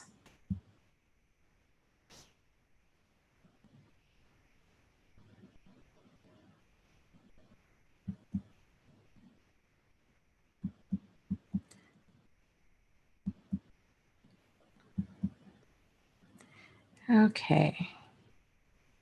That's so true. Maya B is talking about narcissists and says, chemistry, she says, it's not the chemistry that narcissists are attracted to, it's the lack of boundaries that they are attracted to. Yeah, when I was talking about the different people at work. And my realization was with those, there was like throughout a 4-year span of time, there was maybe 3 or 4 married men that hit on me, but that was a lot in my opinion. But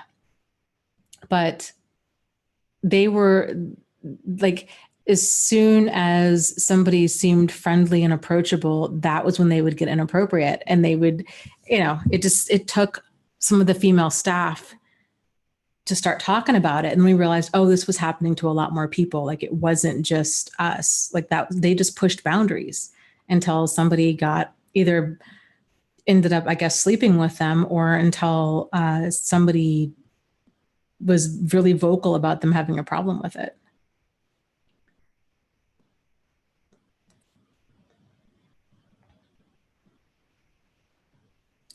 Daniel asks, is meditation the same as daydreaming?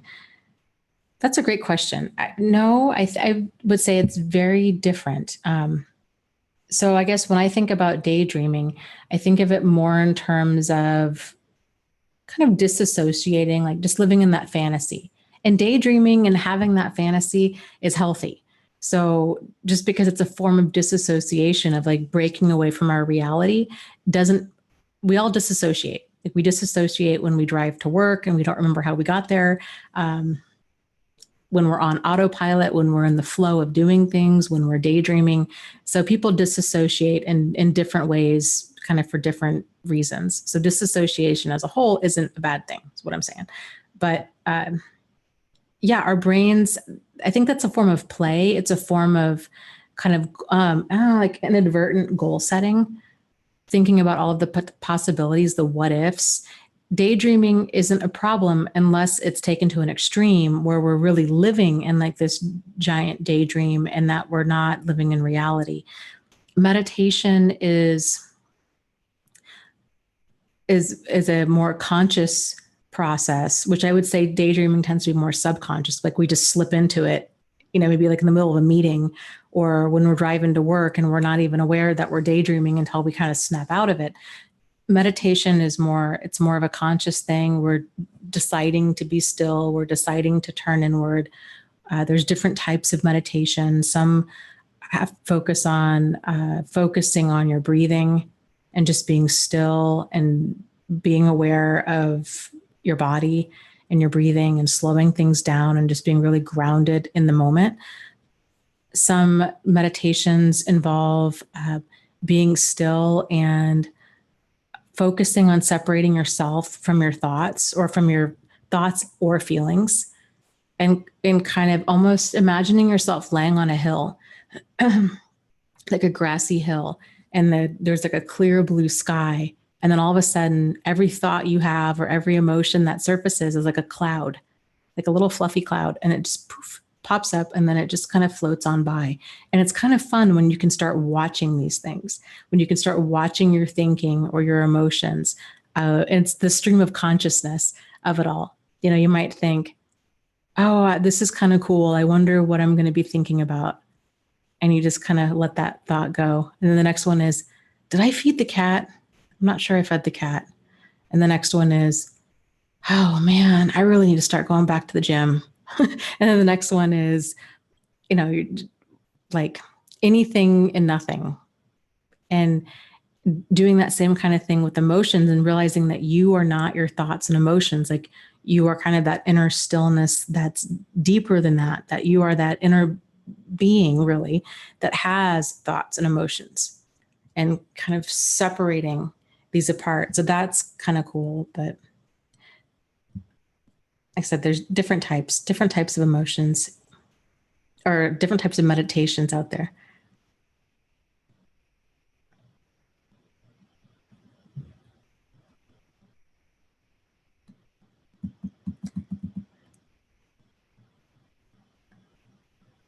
Brandy's talking about boundary pushes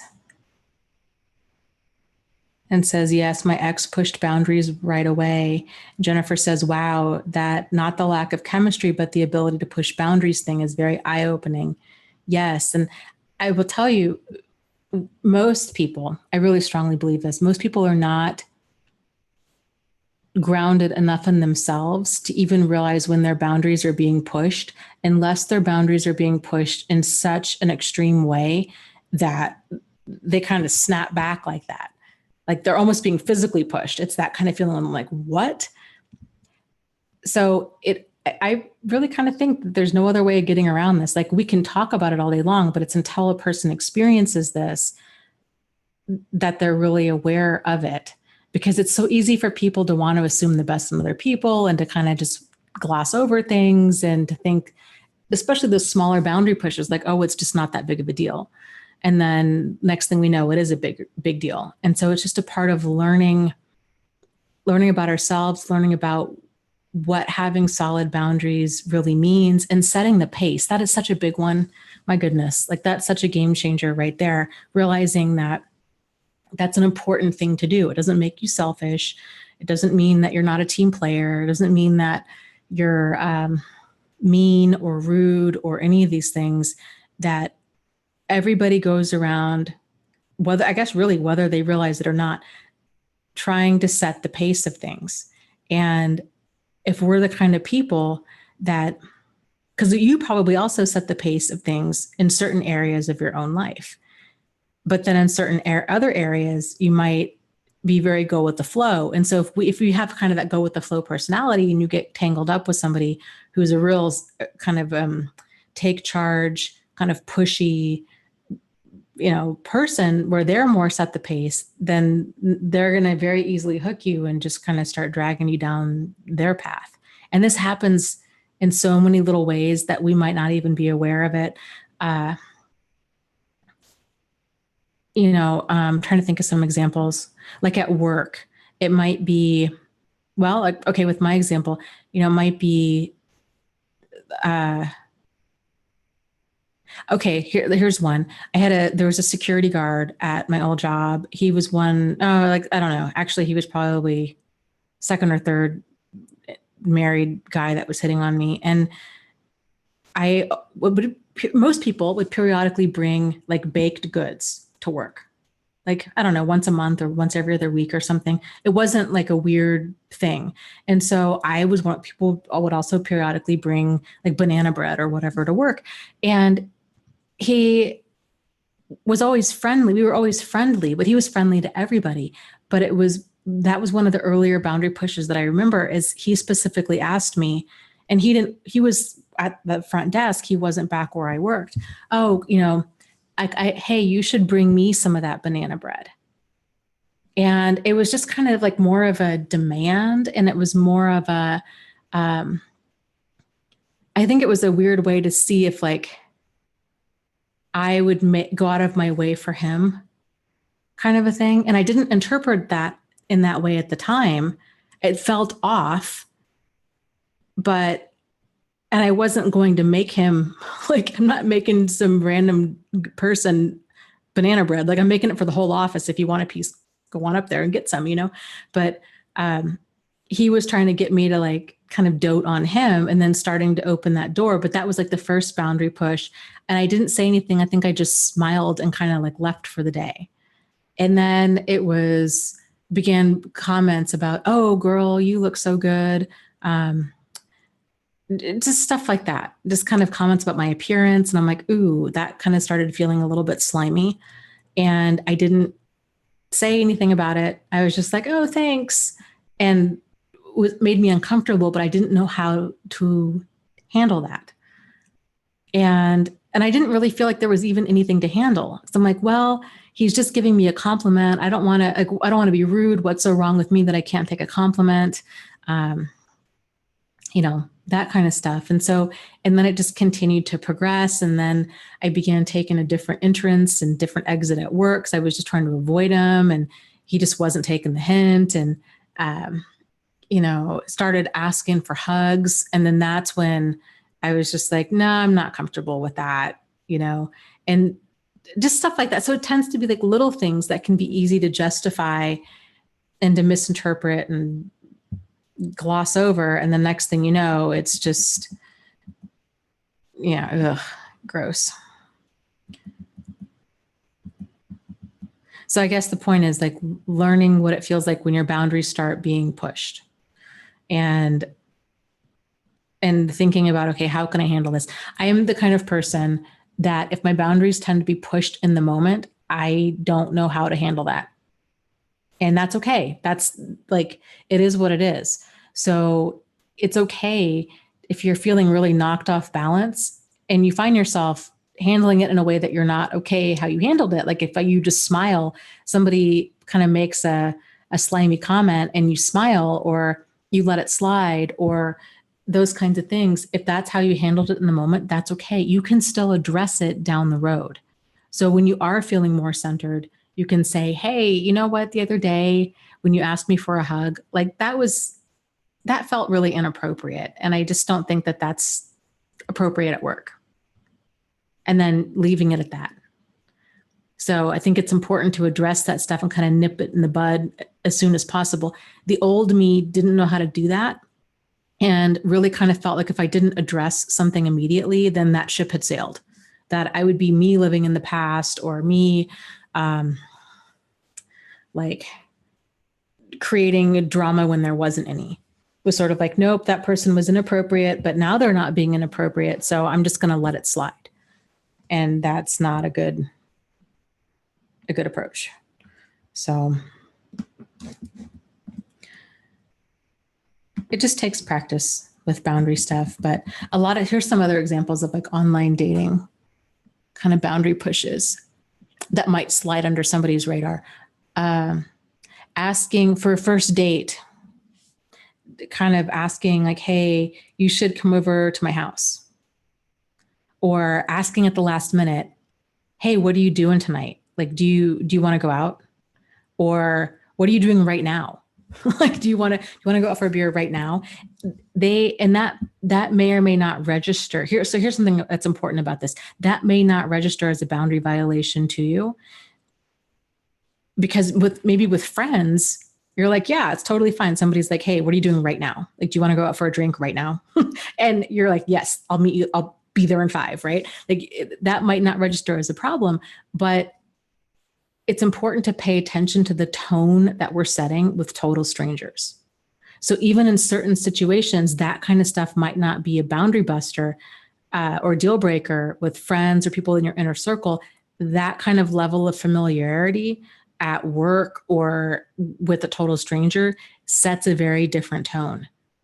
There was a book we read a while ago about boundaries in the workplace, and I forget which book it was, but they were talking about this person, I don't know, I think they were attorneys in the example. They were all attorneys, partners in this law firm.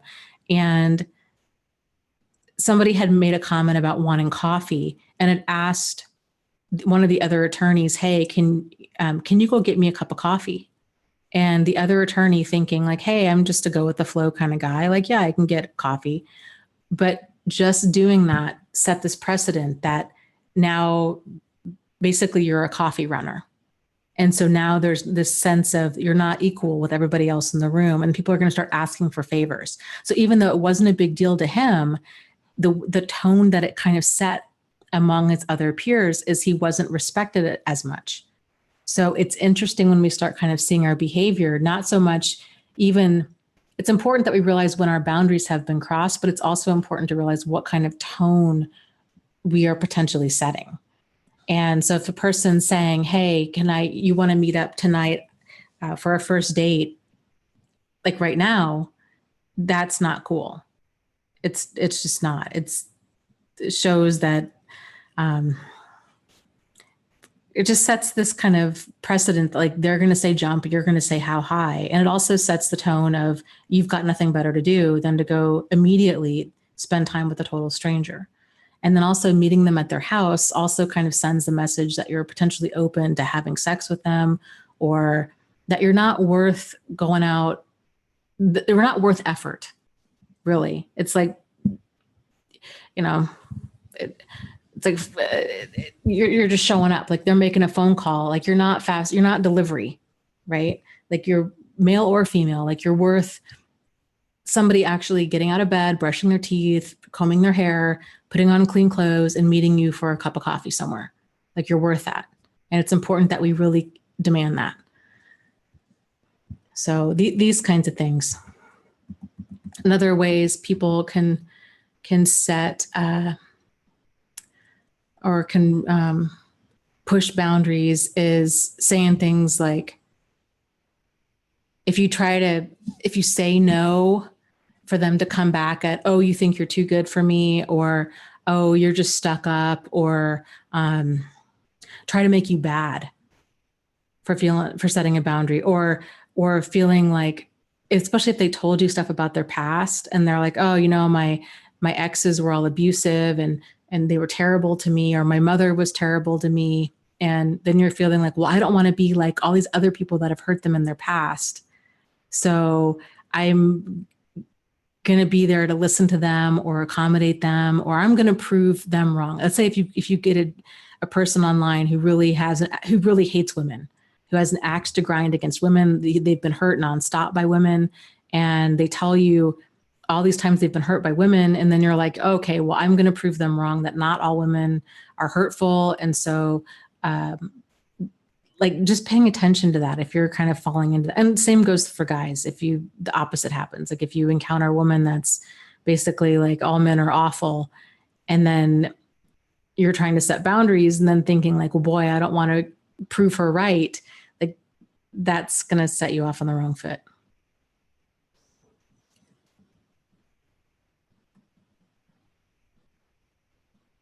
Yeah, Healthy Love says run when you see that. Yep, I agree. Truth Seekers talking about a person says he verbally accosted me before saying, hey, can you come over here? Since I kept walking and I had my headphones in, he said, oh, you're just going to walk away like that.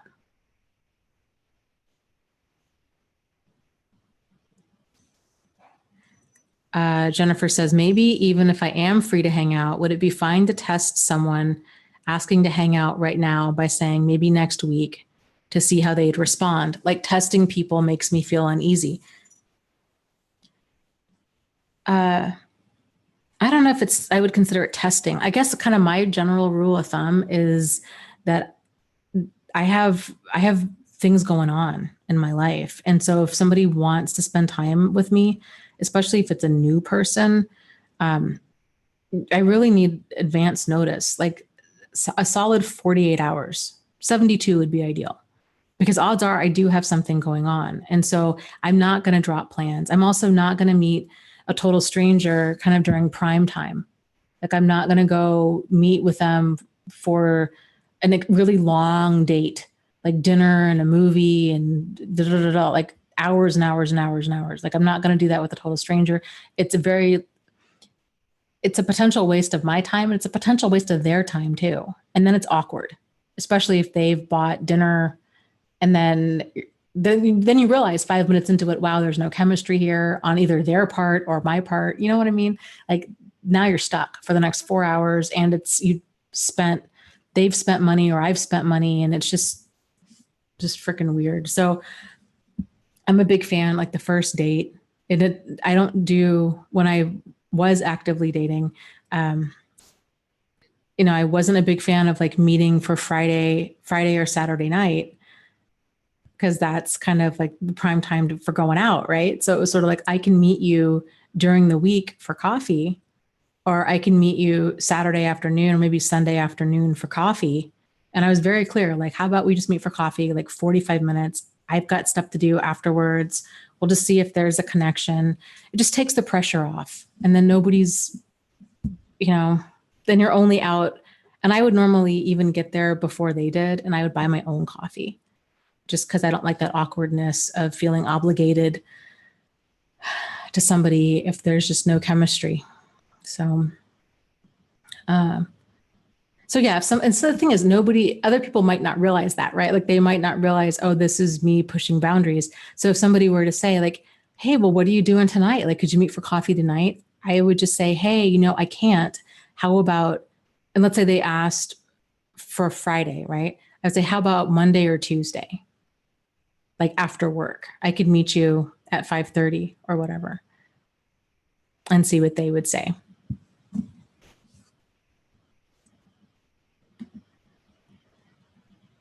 Okay, let me scroll up here.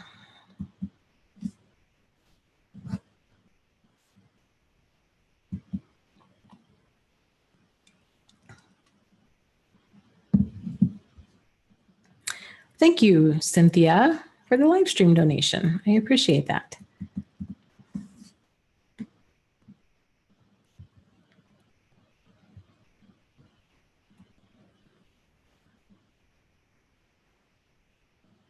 Jennifer says, one of my female neighbors asked if I wanted to go to our complex's pool with her and her son, but I was in the middle of a couple of things. It's hard for me to know what are red flags and what aren't. Okay, you bring up a really great point. So when we talk about red flags, it's not even necessarily the behavior, it's more of the context, and it's more about how something makes you feel. So like I was mentioning before, if somebody says, hey, Jennifer, if it's a good friend, hey, do you want to meet up for a drink like right now? How about be at the pool in 5 minutes with pina coladas? I will bring the blender, you bring the towels, right?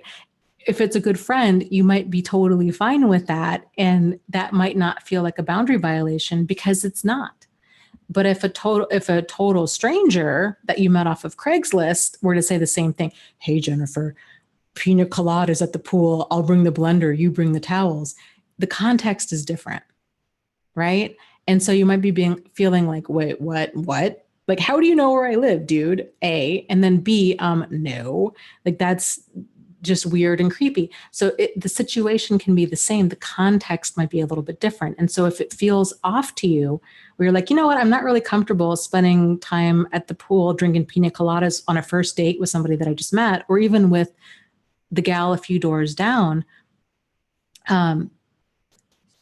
your internal feelings are going to help guide that. So maybe with the Craigslist person, you're just like, yeah, no, dude, like that's a little too much too soon. No. And maybe you decide to just stop talking to him altogether. Maybe you decide, I don't know, depending on how much of a creeper vibe you get, you know, how you handle that. With the gal that's in your same apartment complex, if she's like, hey, do you want to come to the pool and hang out? But you were, I guess, getting clear on like what made you feel off about that. Was it sort of the feeling of, I don't really know her and I don't know if I want to spend a whole afternoon with her? Am I going to be like watching her son? Like what's all going to be going on? Realizing that you can set the pace, and that because you can set the pace because it's your own life. If you did want to go to the pool with her, you could always go to the pool. And then if it just was uncomfortable, or there wasn't that much chemistry with her, or the conversation really wasn't going anywhere, or if she was kind of using like this false pretenses of like, yeah, let's go to the pool, we'll hang out. But really she was going to be on her phone the whole time. And then you were finding yourself watching her son. At that point, you could just excuse yourself and say, you know what, I've got some stuff to do today. I'm going to go ahead and take off now. Hope you guys have a good rest of your day. And then you leave. So it just depends on how you're feeling about the situation is how you're going to respond to it. And Shannon says, mentioning the whole like next week thing. Yeah, I have also found, yeah, if you just kind of say, hey, you're setting the pace. They want to see you now. They want to see you this weekend. And how do people handle that? How do people handle hearing no, or any variety of that?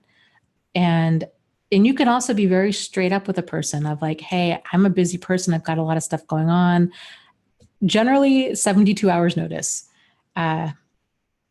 when I meet a new person, so I can rearrange some things in my life. And, you know, not letting a person that you hardly know over to your house, or you're going over to their house, it's just not safe. And it just sets the tone that basically that you're open to having sex is really what it sets the tone for. And that you don't think that you're worth anybody making an effort is what it is. Even though we might not realize that. That's, I think, one of the biggest challenges of people that tend to be really kind of go with the flow, and that don't, you know, see a problem with, like, if somebody asks you on a date and they're like, hey, do you want to go for a walk? Like, you might not have any problem with that, but it's paying attention to the tone that you're setting. Really, like, I really just believe it's, especially that first date, even if it's just coffee, making an effort for a person, even if you buy your own drink, like just that effort of they're putting some sort of effort in. I'm sure not going to go to a park or go for a walk with a total stranger. Like that's a really bad idea.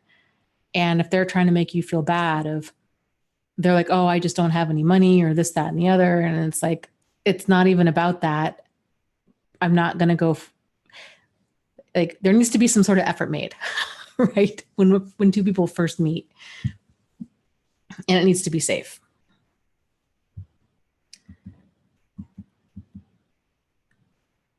Let's see here.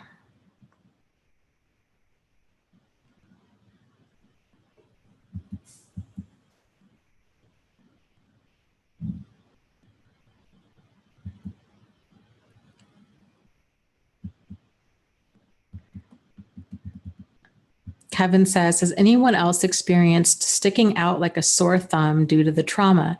Like you're radiating energy off of you and it makes people uncomfortable, or to look at you and it makes you an easy target. I think that's more us kind of thinking that about ourselves. One of the things that a lot of people that have gone through some form of abuse tend to do is they tend to overshare, and they confuse kind of speaking their truth with oversharing. And I used to really struggle with this because I was like, oh, I'm totally fine. I'm totally fine with every single aspect, with everything that's ever happened to me in my life. I saw no problem talking about that with people on like the first or second date. And I didn't realize that that was oversharing, and it's a big sign of poor boundaries, and it's chumming the waters of problematic people is what it is. And so that kind of stuff is, I guess, more of a concern than anything.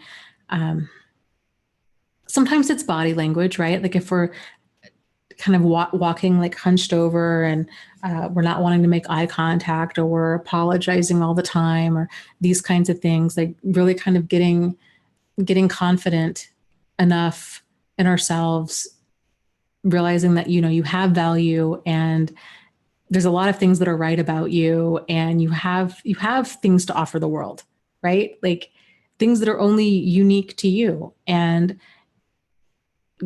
getting that self-confidence back, if a person ever even had it to begin with, I think a lot of people struggle with that anyhow. It can really be a process. So, but other people, I think, and to kind of realizing lots of people have gone through stuff like this. Lots of people. It is amazing how many people have undergone abuse, all kinds of abuse as children and even as adults. And we just have no idea. So you're so not alone in that, Kevin.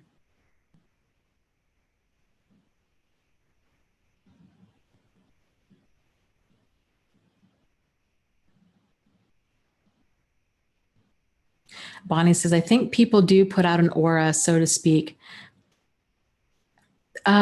Sometimes they do. If a person's fresh out, if they're kind of skittish, or if they seem really guarded, that kind of stuff. But I think the more you can take comfort in that you can trust yourself, that you can walk away, like you don't need to wait for them to prove you right. Like if something feels off, depending on how off it feels, it's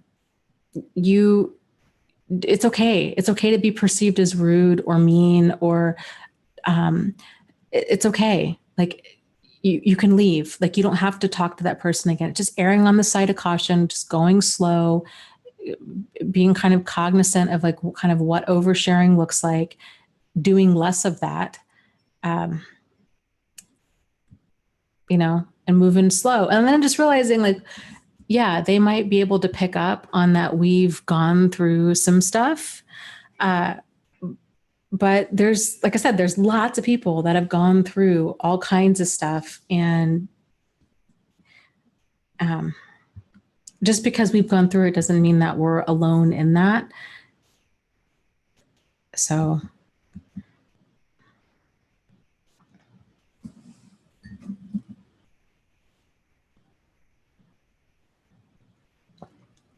Yeah, Bonnie says, like when you walk around New York City, you need to walk with confidence and purpose so as not to get accosted sometimes.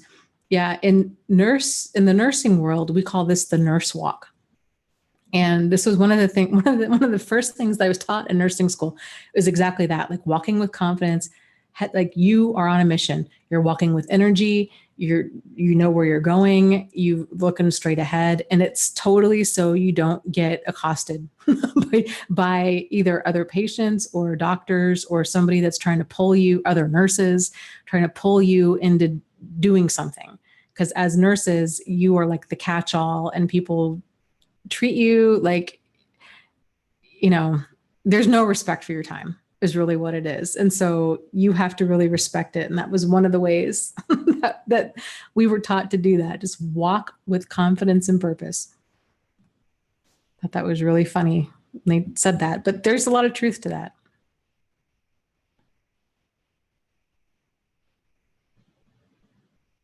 And I should say too, in my normal life, not when I'm not being a nurse, right? Or when, if you were to meet me in purpose, I don't walk like that. I don't walk with confidence and purpose.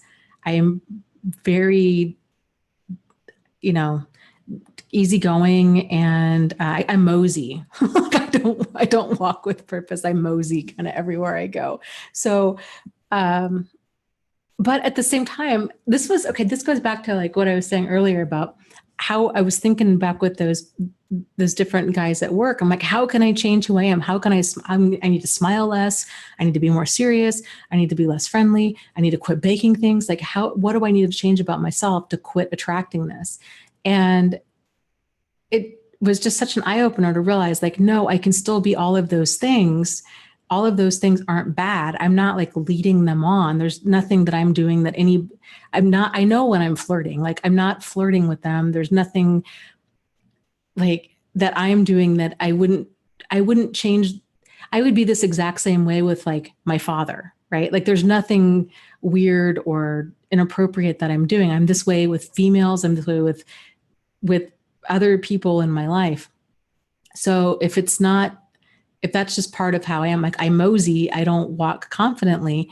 And this is how I dress. Like I'm very laid back, like the vast majority of the time.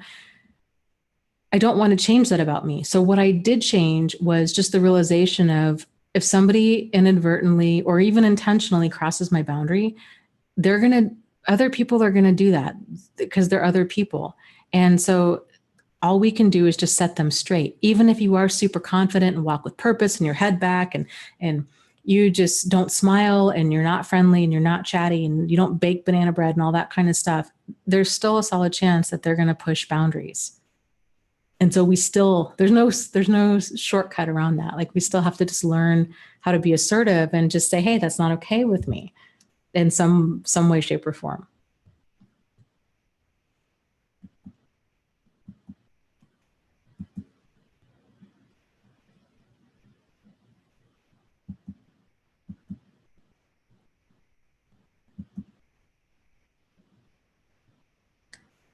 Okay, let me.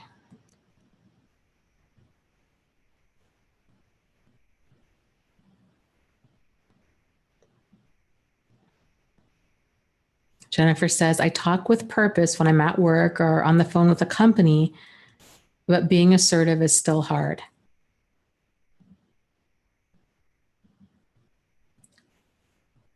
Yeah. And Zachary says, some narcissists get so angry when you enforce boundaries, though. Yeah. And that's the thing. Like, if we can catch this kind of stuff early on, if you can pay attention to how do people respond to when you set boundaries, if they fly into a rage, if they start blaming you, if they don't respect your boundaries, that's a sign. Like we need to start taking some steps back because that's a big problem. There's some sort of saying, like I forget how it goes, something along the lines of like, pay attention to how other people react to your boundaries, because if they don't respect them, like you basically found the line for where their respect for you ends. There's so much truth in that.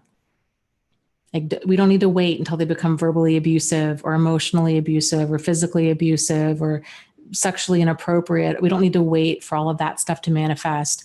If you're asserting yourself, you're setting boundaries, and a person keeps doing it, they keep trying to push you, tell you to lighten up. It's okay. It's no big deal. This is just how we are around here.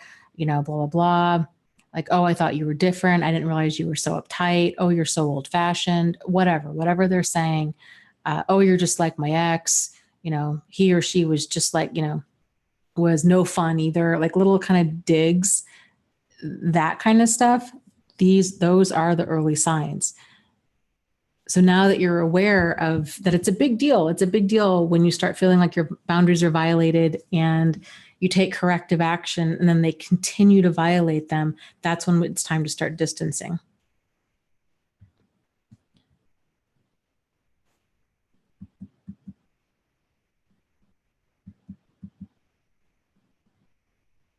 Yeah. And Julia says, a narcissist will often manipulate you to get across your boundaries. And that's how they'll do it, right? Oh, I thought you cared. Oh, or Jennifer, and just this situation, if her neighbor wanted her to come to the swimming pool with her little boy and she wasn't really feeling it. And our neighbor's like, oh, Jimmy's going to be so sad. He really wanted to see you. He just thinks the world of you. But you get the feeling that she's doing that to try to guilt you into going. Or, oh, you're so stuck up. Or, oh, you think you're all that. Or, those kinds of things, like sneaky little manipulations to get a person to cave into their boundaries.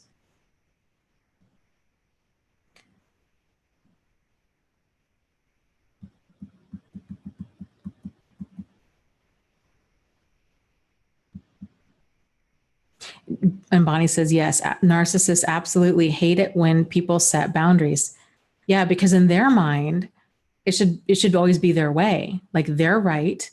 What they want, they should get. They feel justified and entitled to act however they want. And so it's not even that they're even trying to push boundaries. It truly is just all about them. Like they don't see other people as other people. They don't see other people's boundaries as valid. They know what they want to get, and then they just keep pushing in order to get their way. So it's like, that's not a team-oriented person.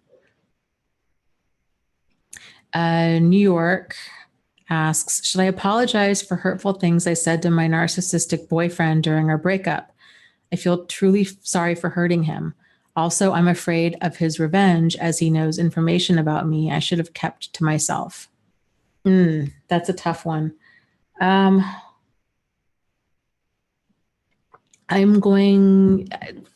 Here's my 2 cents. You know more about your situation, obviously, than I do, but I vote that you don't say anything, because anything further that you say at this point is going to be spun around and somehow used against you.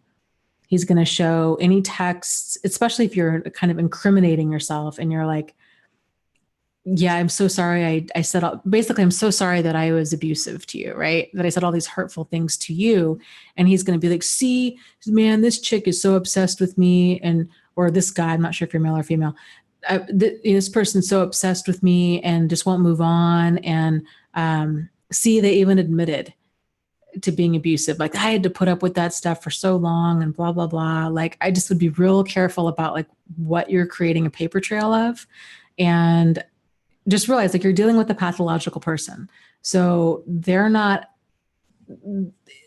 for them, it's always games. It's always, always, always, always games. It just doesn't ever end. Like you can apologize, but then they're going to start up another game, and another game and another game. And then you're just kind of back into it. It's just like, it's seriously like stepping on a wad of gum and trying to get that off of the bottom of your shoe. It's just really, really difficult. And sometimes you just need to throw that shoe away and just be done with it. And as far as revenge about the info that he knows, I think apologizing him isn't going to necessarily like help any of that. Like there's a solid chance that he will use whatever information he has against you anyhow, or already has, frankly. So I guess I would think about, what is your plan? Like if this kind of stuff does come out, how can you do damage control? Tracy is here. Hello, Tracy. Yes, and we are going to do our live stream tomorrow. So, but I think we're filming that first, right? Like it's not live. It's just a recording. I don't know. All I know is I'll be there at 1:30 tomorrow.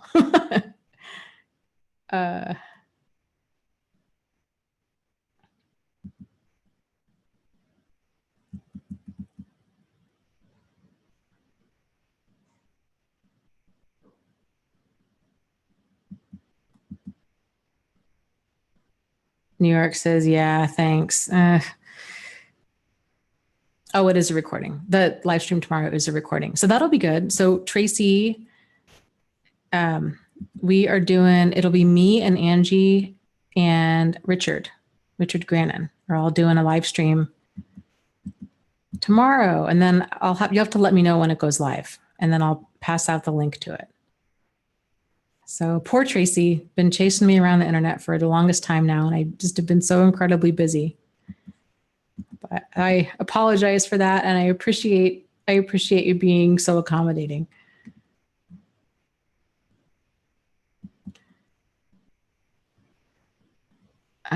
Let's see here. Yeah, Truth Seeker saying, if the conversation in text has an odd flow, follow your gut. Yeah, it just is, something feels off. There's a reason for it.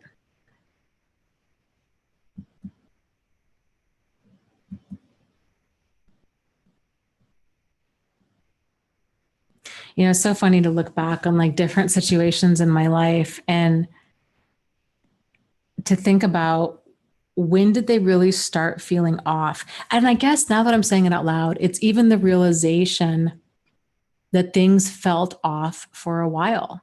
That's weird, right? Like, I think how I used to interpret them was that there were certain moments of like outrageous behavior. And then those would kind of pass, like they would just, I don't know, all of a sudden kind of stop becoming an issue. And then things would be fine. And then it was like things would surface again, and then it was a problem.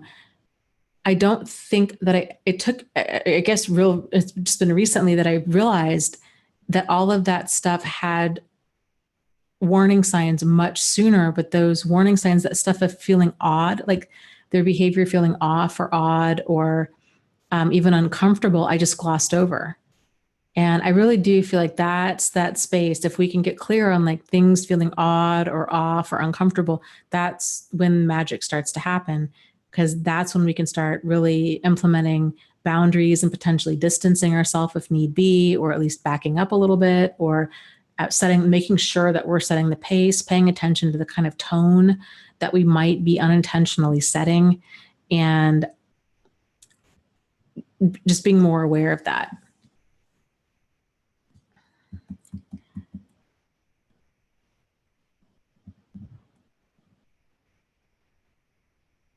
And Bonnie says, talking about boundaries, I guess that's why we have to get to that place where we don't care when narcissists are offended by us defending our own boundaries. Yeah, absolutely. I think when you get really in tune with yourself, then you realize, your boundaries truly are like the bodyguards of your standards. Your boundaries are little soldiers of like what is permissible in your life, and what's permissible in our life comes from our standards. And most of the time our standards are things that are just subconscious to us. Somewhere along the line, we got some sort of message, maybe like it was outwardly said, or maybe it was just implied, of what we were worth. And so if we've been walking around for if a person grew up with abusive parents, or maybe even had like an abusive teacher or abusive friends, or some sort of abusive person in your life that kept grinding you down and making you feel like less than, and making you feel like you're only worthy of crumbs in whatever way, shape, or form, that you could never do that. Like you could never graduate from college, or you could never even get a good job or make a lot of money, or you could never be whatever. I mean, you could never be a mechanic. You're not smart enough to do that. You're not smart enough to own your own business, or to, you're not capable enough to get your driver's license. Like this stuff comes in many different shapes and forms throughout a person's life, especially if they've had an abusive parent. And then we might just feel like, okay, they're somehow speaking truth. Like maybe we're just not. Angie was talking about this yesterday in the live stream about, she went through life feeling like she wasn't a real person. And I could even though I'd never, I guess, framed it or understood it in that that way, it was very much, I also felt like I just wasn't worth that everybody else, like their wants and feelings and needs and all of that stuff, they're all like the good things in life were reserved for them, but they just weren't reserved for me. And I just always felt inadequate of like, I don't know, just like not good enough. And those kind of feelings, that if that's the standard that we have, it's amazing the stuff that we're going to settle for. The friendships, the relationships, the jobs, all of it, that we just start settling and compromising. And then it's like pulling a string on a sweater when we start realizing it. But yeah, once you get more grounded in yourself and then you realize, okay, your boundaries don't even feel like boundaries. It just feels like you're just asserting yourself of like, this is okay for me and this is not okay for me. And you get to the place where nobody else gets to vote. Like you truly don't care if some person, wants you to meet them at their house for the first date and you're not okay with that. And they're trying to push you into it. And they're like, oh, come on. I'm a fantastic cook. Like I would love to cook for you. And what's the matter? You don't know how to just appreciate a good man. Like, you women are all the same, and just really pushing you instead of being like, well, I don't want to prove him, I don't want to hurt him. And I don't want to make a big deal out of nothing. If your boundary is like, absolutely not, no way, I'm not going over to a stranger's house that I don't know. And they need to put some effort in and like meet me out at coffee or something. It's just a no-brainer. Like, you don't care. Like, dude, I don't care what you think. Like, that's not going to happen. And, like, you either like respect that or you're gone. Like, it's not even a thing to think about. Jennifer asks, will antidepressants help for a person to be more awake, more in the moment, think more clearly, be better with critical thinking? These are things I have problems with. Yes. Yeah. If that kind of stuff is depression related, then yes. Very common for a person when they're feeling depressed to feel like they have brain fog, to be exhausted, to be sleeping for, you go to bed, you're exhausted and you go to bed and then you wake up exhausted. There's just not enough sleep in the world that can help. You're in a brain fog, like you're not thinking critically, you're not thinking clearly at all, making strange decisions. You have that loss of energy, loss of interest in hobbies, things that you once enjoyed.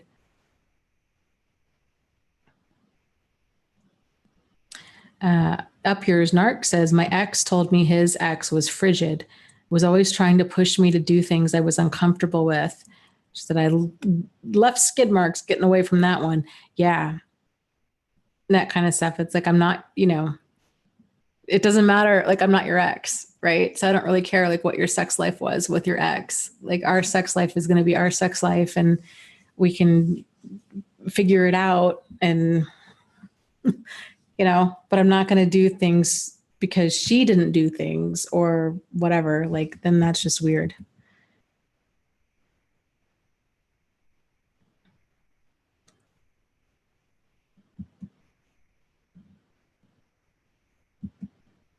Maria says, I told my baby's father I wanted respect and he cut contact with me. Well, honestly, in that situation, it's like the trash took itself out.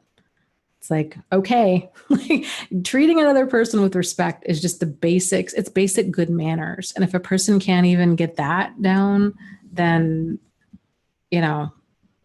okay, then good riddance.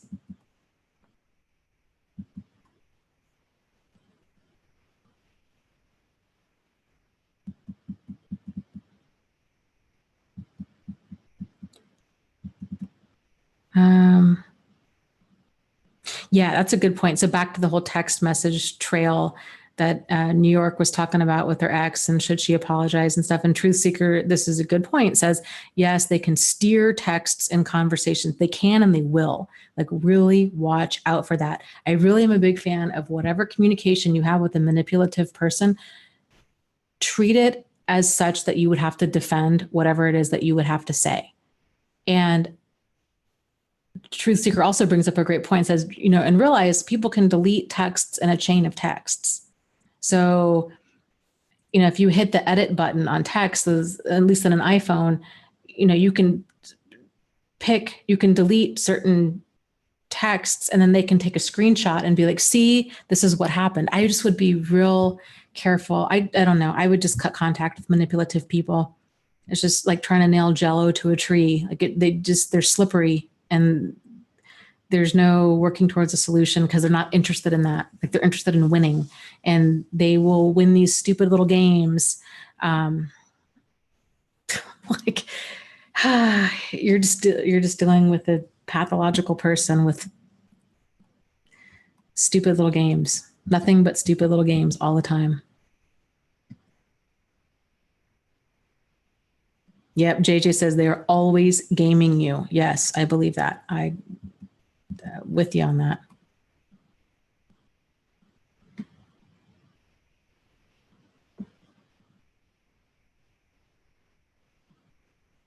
New York says, well, maybe if I apologize, he'll think he won and will let go of his injury. He might, but I don't know if I would necessarily risk reopening communication, because in his mind, he could interpret that as the game going again. So the situation best. Sometimes that kind of approach, like taking the blame and just being like, you know what, I said a lot of things that I wouldn't, like, just be careful. Like, just realize that there's a solid chance other people are going to see these texts. So I just would say, keep it vague. Like, I'm really sorry for some of the things I said. That was really not okay. Depending on how just crazy and possessive and persistent your ex is, they might interpret this as like you apologizing and you trying to get back together with them. They might come back, either right then or like in a few weeks or a few months, trying to be friends, quote unquote friends, or wanting to reopen contact or wanting to go out to coffee and talk, or like all kinds of things. So it's just I guess, just be careful and do what you feel is the best situation or the best thing to do in the situation. Like you know best.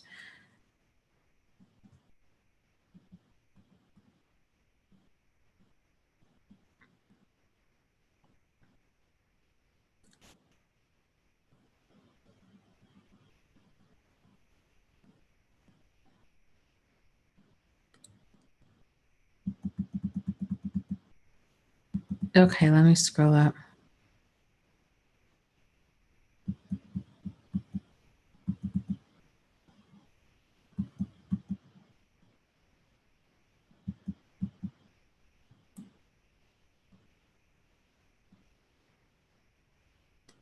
Daniel says, yeah, no contact is a good weapon towards a narcissist. Yes, that is so true. I mean, it's like that. Actually, that's one of my quotes. One of the books that I'm working on right now is called The Narcissist's Playbook. And I'm using that quote from War Games, that old 1980s movie with Matthew Broderick. And it's the quote is, the only winning move is to not play. And it's so true. Like, it's not that they're smarter than you, they're better than you. They're just crazy and they're pathological. And in their mind, they're always right. Everybody else is always wrong. It's all about them. They have no respect for other people. They have no empathy. They have no remorse.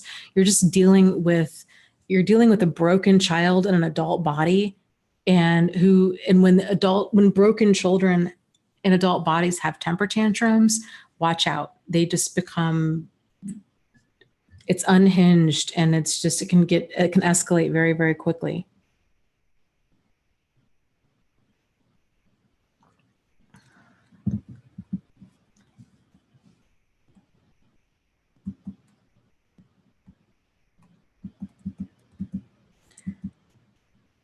Okay, let's see here.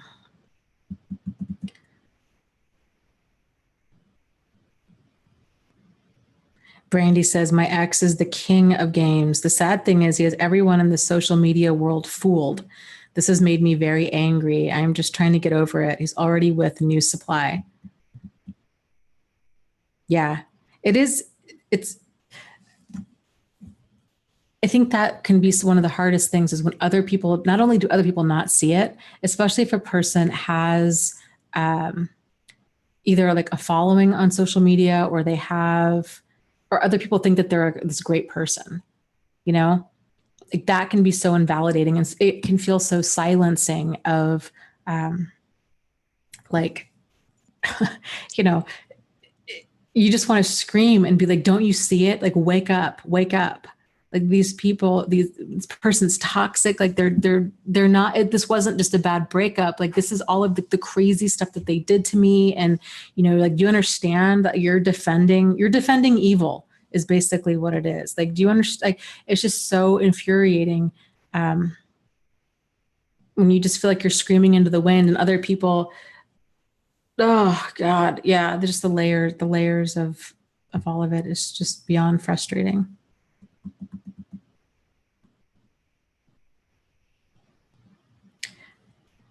So, and then I will just mention one more time,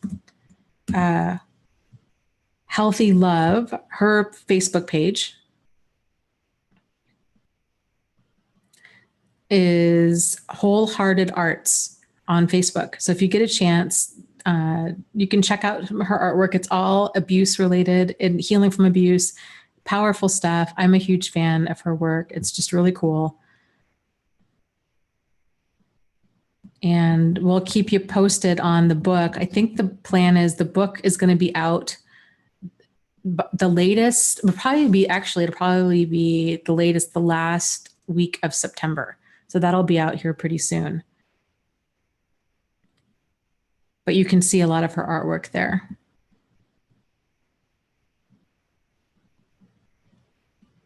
Stainless says, Dana and group, all of the abusers seem to have the exact same traits. You could interchange one for the other with small variations. Was that your experience in the shelter as well? Yeah. Yeah. I feel like I'm more understanding of the wide range. I mean, all I had to draw on when I was working at the domestic violence shelter was my personal experience is with this kind of stuff and the training that I had. But training doesn't, it really, I don't know. It didn't help me it didn't bring about like a ton of clarity, I guess.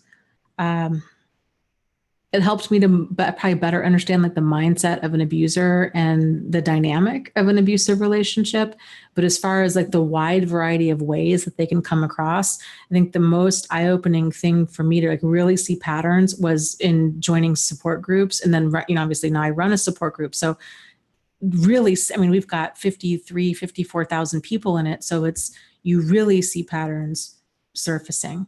And that's, I mean, my goodness, like that's wild to see that there's this many people from all over the world that are having pretty much the same experience over and over and over again. And it's one of the reasons I'm writing that book, The Narcissist's Playbook, because it does seem like that they really are operating out of a playbook.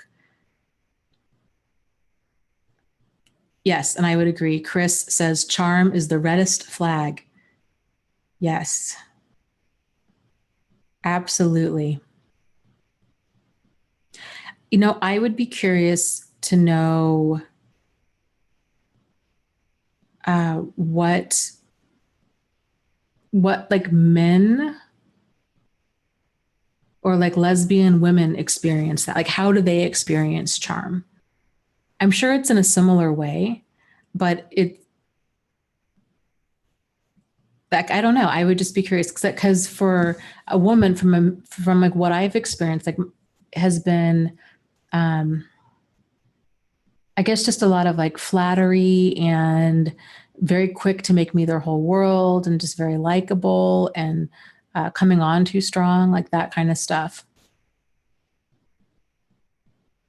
Or even gay men. Like I wonder the different dynamics, like how charm plays itself out.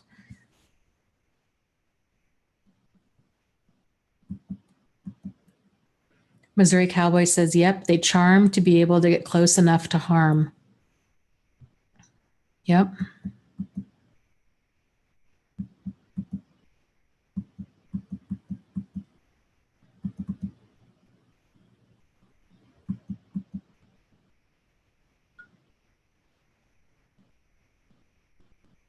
Cynthia says, my mother gave me the silent treatment in a group, looking at and talking to everyone else and skipping over me. Dana, what do you think about that? Well, I think that's really hurtful. And,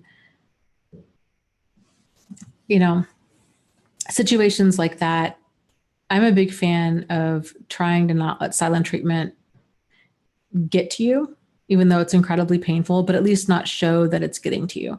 So in a situation like that, I'd probably just excuse myself and leave. At a minimum, I would leave and go to the bathroom and then just take your time in there. But act, you know, and then, or be on your phone, like texting or doing stuff on your phone, just trying to be like, I don't even notice. Like, it doesn't bother me at all, kind of a thing. Just not giving them the satisfaction of punishing you, because that's what they're trying to do.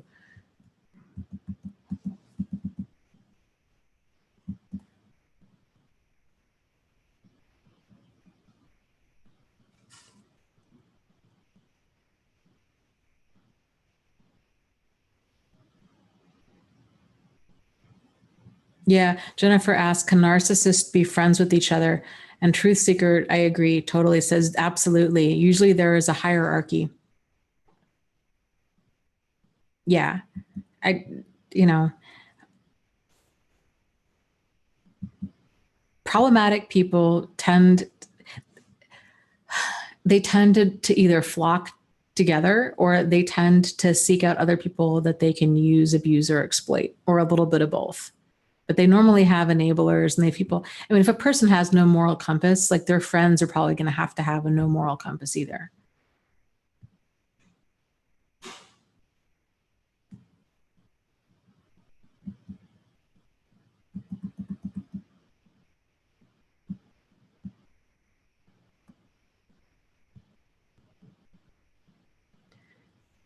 Uh,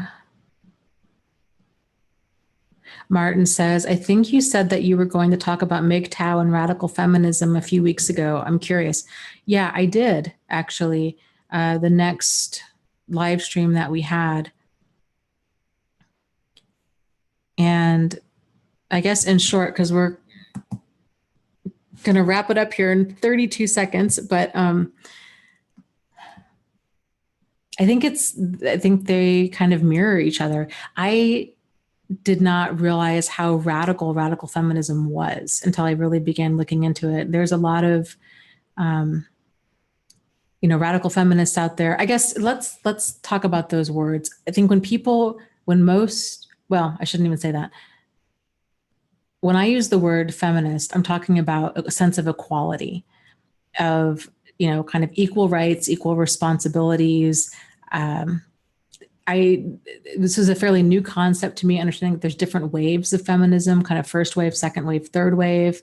And being more of like a traditional feminist is about just, kind of wanting equal rights, like to be able to drive and vote and own property and, be treated like a human being, kind of a thing. The more radical feminism is dangerous, scary, kind of man-hating stuff, and I'm not for that at all. I don't wish violence on anybody for their gender, of all things. I don't like behavior, maybe, but like gender, no. And I think MGTOW is it's a scary movement in its own right. I think there's a lot of really kind of, I think there's a mix of guys that have gone into MGTOW, either guys that have been really burned with divorce. They've gotten tangled up with a female narcissist, and, they just have really written off women as a whole. And,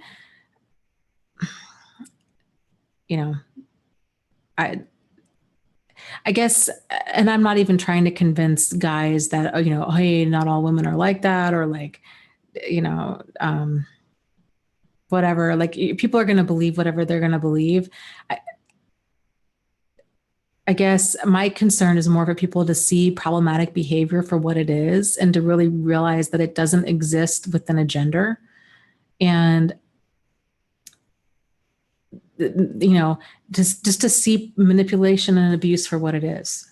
And because a guy could steer clear of women all he wants, but then if like let's say it's a person in like the MGTOW community, he ends up going into business with them, right? But he's not in tune with like his intuition and his instincts and all of this boundaries and all of the stuff that we're talking about.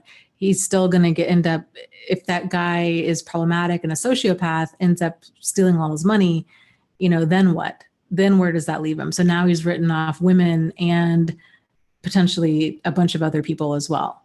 So I'm more concerned about people focusing on the behavior and like learning the right lessons instead of focusing more so on the gender. But I think my understanding of the premise of MGTOW is that women are kind of biologically predisposed to gather resources, to be like hypergamous, and to seek out men that have resources, I guess. And I don't agree with that. And I think that there's a lot of gay men out there that would also disagree with that men target other men for money just as much as women target men for money. And I mean, I got tangled up with a guy who targeted me for money that I didn't even freaking have. And I think he was trying to potentially kill me over it. So it goes in a wide variety of ways. It's not like all women are just after money and you got to guard yourself and, they're manipulative and blah, blah. Yeah, the incel thing, that's interesting.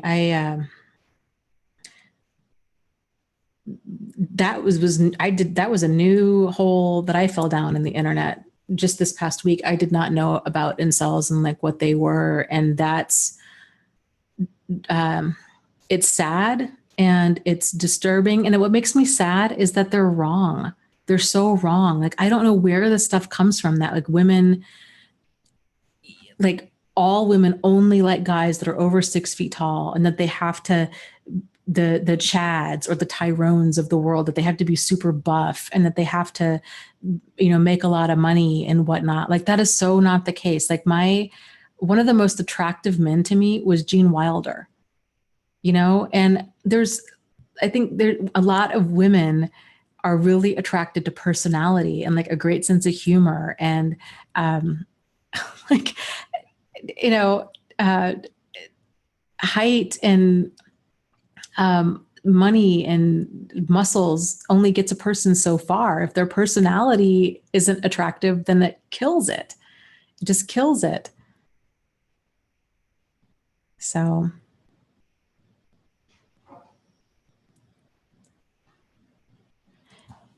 yeah, there's been a few. Oh, people are asking, what are incels? Incel stands for involuntarily celibate. And so it's basically if you want to go, if you want to not sleep and find some really disturbing stuff, their website is incel, incel.me, incel.me. And it's basically a bunch of guys that don't feel worthy and that think that society has ostracized them because they don't fit into the mold of like what women want. And it's seriously so crazy. Like, if you look at some of these guys, a lot of these guys, they're not bad looking guys and they think that they are. So they've got this like weird self-image, and even the ones that are really kind of like not very attractive. I mean, have you ever been to Walmart?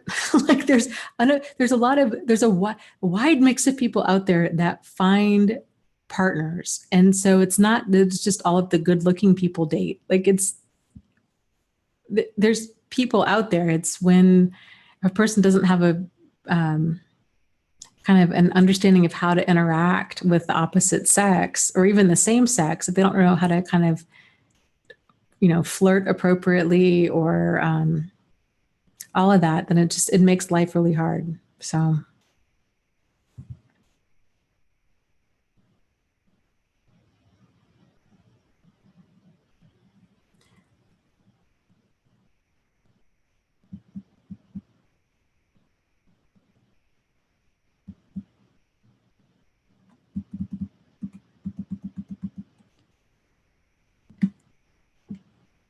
Let's see here.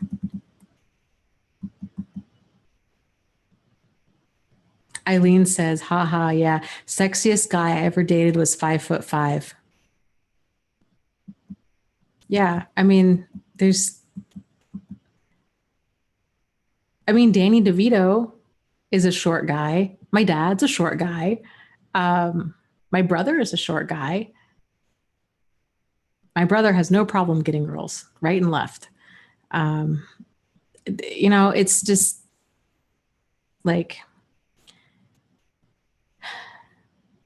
there's other guys too that get really hung up on certain things, like their hairline, thinking that all, women won't like them if they're bald. And there's tons of women, myself included, that find bald men really sexy. And it's, it, I don't know, I think for so many women, it truly is about personality. Like if you can make a girl laugh, that's, oh, great. Jennifer says, oh my God, I was so in love with Gene Wilder. She says, I actually bought one of his books after he passed away, RIP. I did not know that he wrote any books. I will have to check that out. I was so in love with him too. I just thought he just seemed like such a gentle soul, and he was hilarious. And I just loved the uniqueness that was him, you know? Will Ferrell, I think, is hilarious. I think because he's him, right? I'm trying to think of other people that might not register as like traditionally attractive. Oh, who is that one guy? The one guy that played Benedict Cumberbatch. There was a whole Saturday Night Live skit about him not being attractive. And they were talking about like interviewing, asking women, they're like, what is it about this guy? And pointing out why he's not attractive. And they had all these bad pictures of him. Oh, it was hilarious. It's just personality really makes her. I think about it. How many people have you ever thought in your life, like, man, that person's incredibly attractive? And then you get to talking to them and it's just like, you can't get out of there fast enough.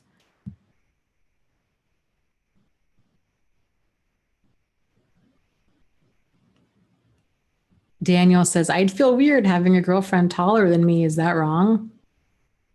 I think it's just, it is whatever is comfortable for you. I think there's probably quite a few guys that feel that way.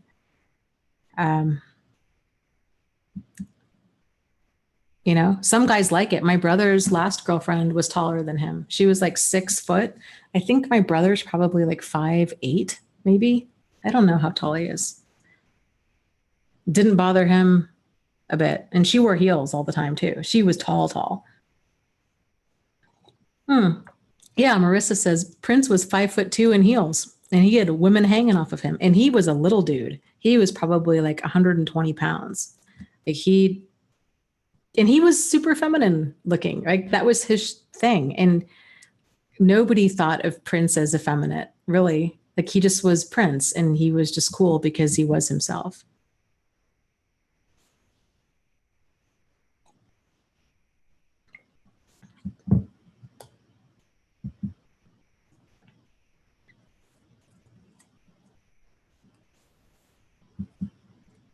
Mark says, I am 5'7" and I'm attracted to women around 5'10", and I only believe 5% of women will date shorter.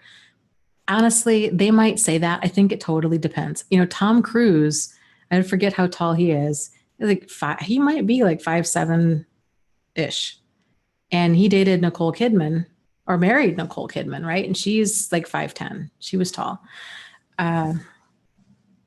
And women might say that they like a guy to be a certain height or whatever, but I guarantee you how many of them, before Tom Cruise went crazy, like how many of them would have dated Tom Cruise, even without the money? Like he was sexy because he was Tom Cruise. So I think it just depends. I don't even know how tall Gene Wilder was, but I would have had, he been younger, and had I been older, like I would have totally dated him in a heartbeat.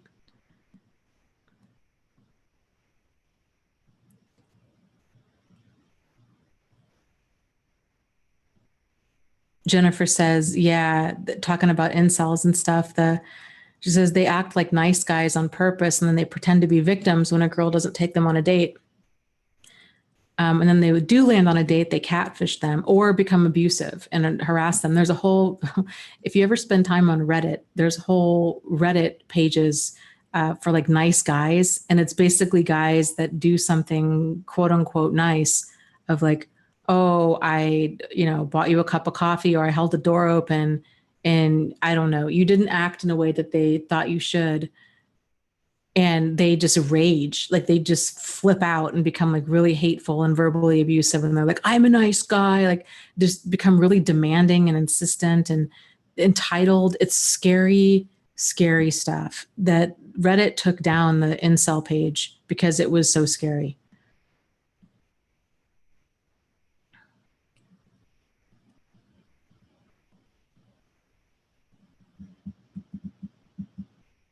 Missouri Cowboy asks, when was Tom Cruise not crazy?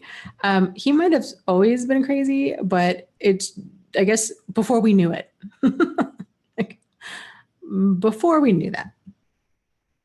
Daniel says, talking about, oh, Prince had all these women hanging on him because he was rich. I really don't think that's it. I think he had swagger. Like there was just that he just oozed sexuality and kind of, he was mysterious and unique. Like he was so himself. That stuff is way attractive.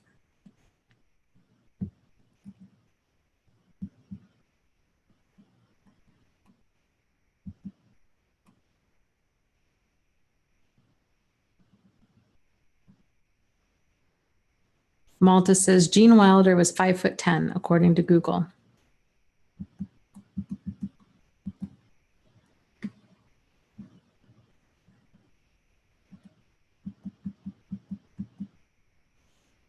Yeah, I mean, it's just different. People are attracted to different things, and that's okay. And but it makes me sad when people like are very quick to just think that they're somehow undateable because of how much money they make or how tall they are or even physical appearance. Like there's people that are attracted to all the different types of people out there. Fat, thin, tall, short, you name it. And it's just, I don't know, finding those people like, I don't know, that are attracted to you and that you're attracted to. I guess that's what it's all about, right? Pleased, welcome. Says my father was narcissistic and I just moved out in February. He has caused me so many issues and is still causing issues. I saw the stream title and just wanted to drop in. Yes, welcome. I'm so sorry to hear that, but I'm glad that you can see it for what it is. And hopefully you can, are able to really prepare yourself for it. So you can do damage control, ideally prevent damage before it happens. So, you know, you can handle that more upstream.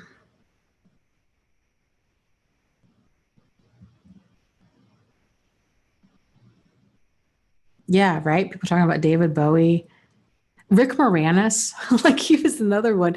I mean, he was not what you would consider traditionally attractive by any stretch. He was so freaking funny, and he just seemed like, I don't know, like he would be a great person to date. Like, I don't know. Like it's just not. Bill Murray is another one like that. You wouldn't think he's not traditionally attractive. I think he's incredibly sexy. And I guess too, I really don't ever think about guy height, but I'm also like 5 feet tall. So everybody's taller than me. So it's never been, it's never been an issue.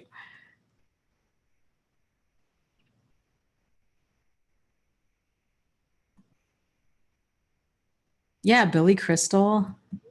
Um, Cynthia says that she's more attracted to a man's demeanor. Yeah, the little things about a person that just really make them sexy. Yeah, Jennifer, I was watching a video about him earlier. She's talking about Elliot Rodger. He's a kid, young guy in his early 20s that's shot 6 people in Santa Barbara, and he was an incel. And she said apparently his manifesto was interesting yet insane. Yeah, and what's so sad is like if you go on that website, the incel.me, it's so full of self-loathing and them putting each other down and holding each other down of like no girl is ever going to want this, and they kind of just have these like they pepper in like these pseudoscience, cherry picked science, I guess it'd be a better term, facts about like what women are biologically like predisposed to like, and how because of this and they're just never going to have sex, they're never going to find love, they're not worthy enough, and on and on and on. And it's that kind of thinking and that kind of cherry picking of information is so dangerous, and it can really make a person be like, no, this isn't our belief system, this is science, like you can't argue against this, like this is just science. Kind of the same thing with the MGTOW movement, like no dude, like that stuff's really cherry picked and it's really skewed and you're not looking at the whole picture. And it's okay, like if you don't want to get married, if you don't want to like risk certain things because you're just concerned with the way society is going, or that that you would lose rights if you divorced and that the woman would get full custody and whatever. Like I can understand that, and I think you like make decisions accordingly. But I don't know, it just makes me sad when people kind of just avoid whole groups of people or write themselves off and just think that they're totally undateable. Like that's just so extreme.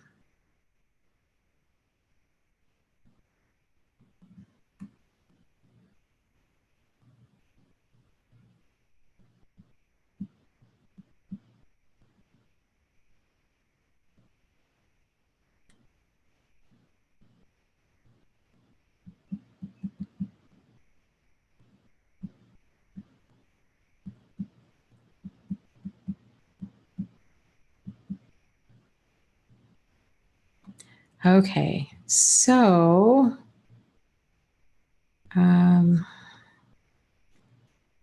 okay, so with that said, we are over.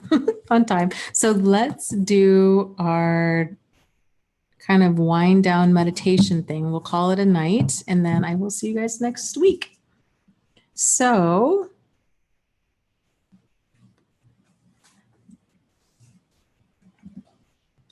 if you can, take some time, let's just relax and get grounded within yourself. So if you are laying down or sitting down, allowing yourself to just get comfortable.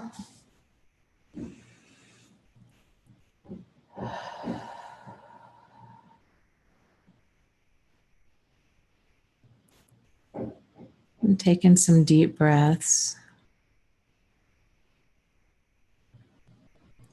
Deep enough that you can feel your stomach rise and fall with each breath.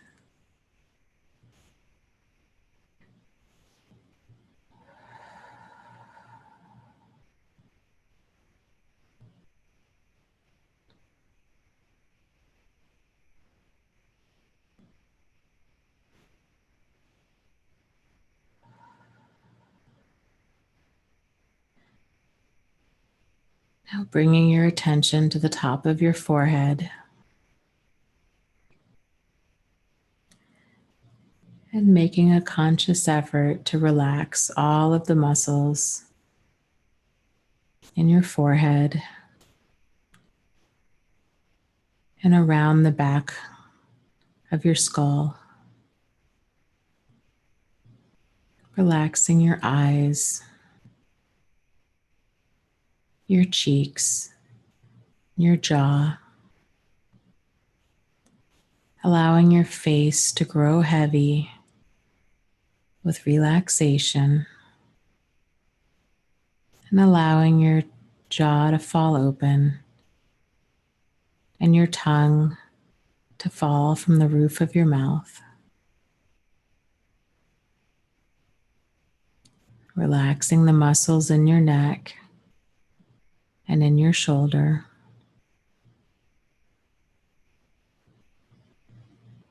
Allowing each of your shoulders to grow heavy and relax.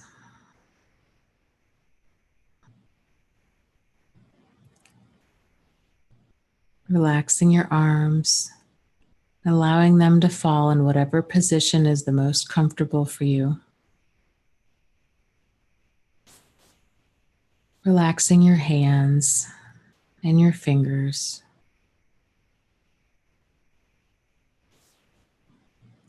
Relaxing your chest, allowing your chest to open,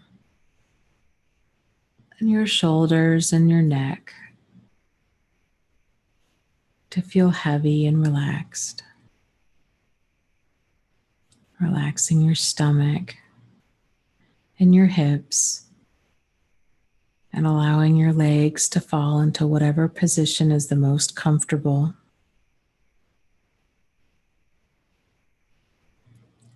Relaxing your thighs and your calves and your feet and your toes, and allowing your feet to fall into whatever position is the most comfortable for you.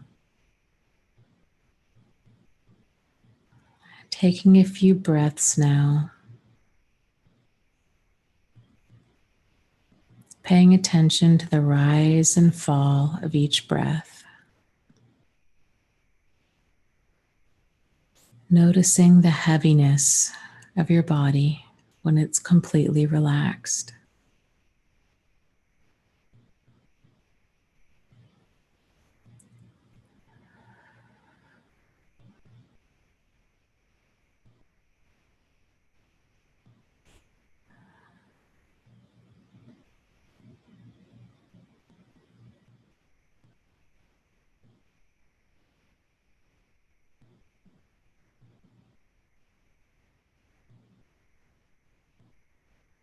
Realizing that it is safe to be fully present in this moment, and that this is your time,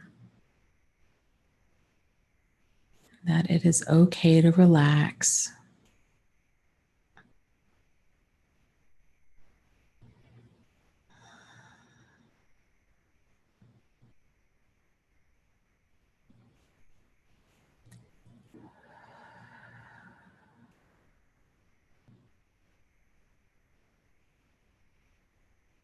You are here in this moment, and in this moment, everything is okay.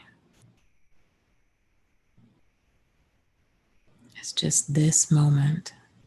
We're watching and paying attention to the rise and fall of your breath. Letting go of all of the anxiety regarding the future, and all of the stress regarding the past. Just allowing yourself to be fully present in this moment.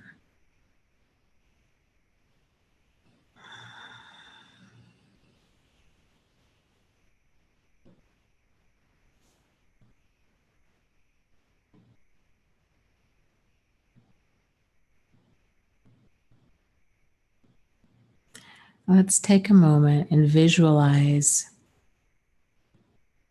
a beautiful waterfall. The water can be any color that you might like. Maybe it's silver, maybe it's turquoise blue. And in this waterfall, it's completely restorative. The water is healing, it's calming, it's purifying. And you know that when you walk through it, it's going to rinse off all of the remaining negativity or anxiety or stress that you might still be carrying. So once you have a clear idea of what your waterfall looks like, go ahead and walk right up to it. Visualize the sound that it might be making. Feeling the little bubbles and the splashes of it as it tickles your nose.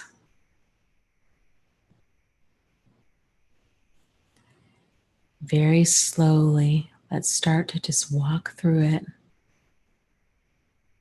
allowing all of that toxicity and anxiety and pain just rinse effortlessly off of your body.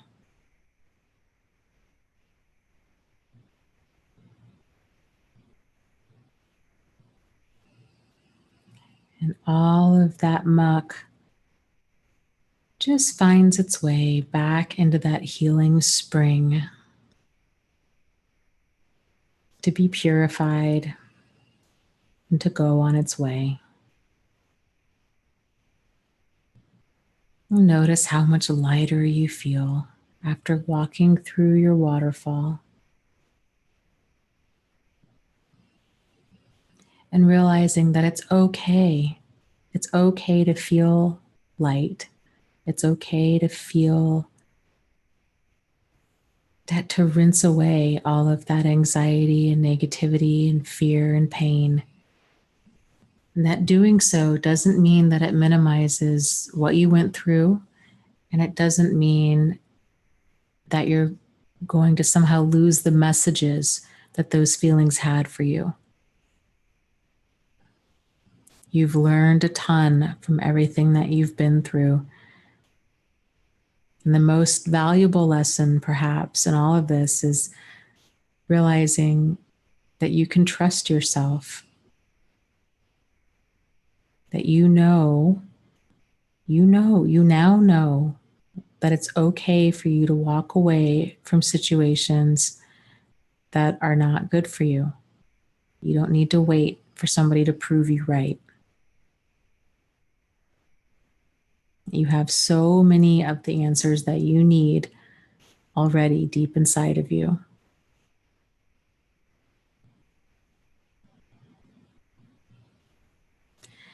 And if this waterfall exercise helped you, please know that you can visualize this. Sometimes it helps to visualize the waterfall in a doorway. So if you're at home or at school or at work and you're starting to find yourself feeling anxious or stressed out or what have you, visualize that waterfall just overflowing in that doorway. Or if you don't have a doorway present, but you wish you did, you could always visualize drawing one. And once you get that waterfall going, really tune in. What sounds does it make? Getting close enough to it that you can feel that water spraying onto your skin. And slowly walking through it and rinsing off all of that stress and anxiety that you might have and allowing yourself to get grounded. It can be a very powerful tool to use throughout your day. So with that being said, go ahead and take a moment now to come back to yourself, giving yourself a big energetic hug, just acknowledging how far you've come. And boy, have you come a long way. You are a warrior. You've made it through so much.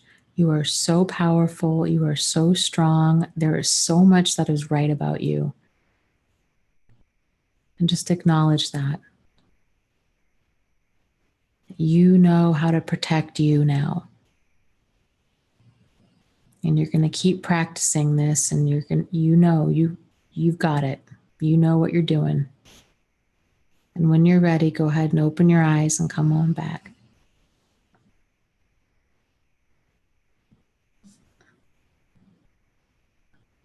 So, thanks. Thank you, Missouri Cowboy, for the live stream donation. I appreciate it. Thank you, Shannon. says she enjoys these live streams and always learns so much. That's so cool.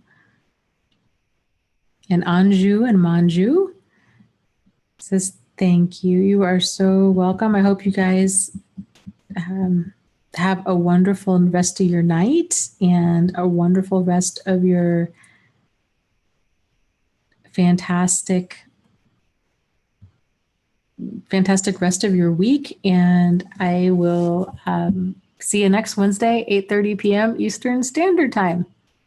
So, and again, I'll post the link down to the Wholehearted Arts page so you can see one of the many projects that I'm working on. So that's Healthy Love's artwork, and we're going to be turning that into a book. We are super excited about it.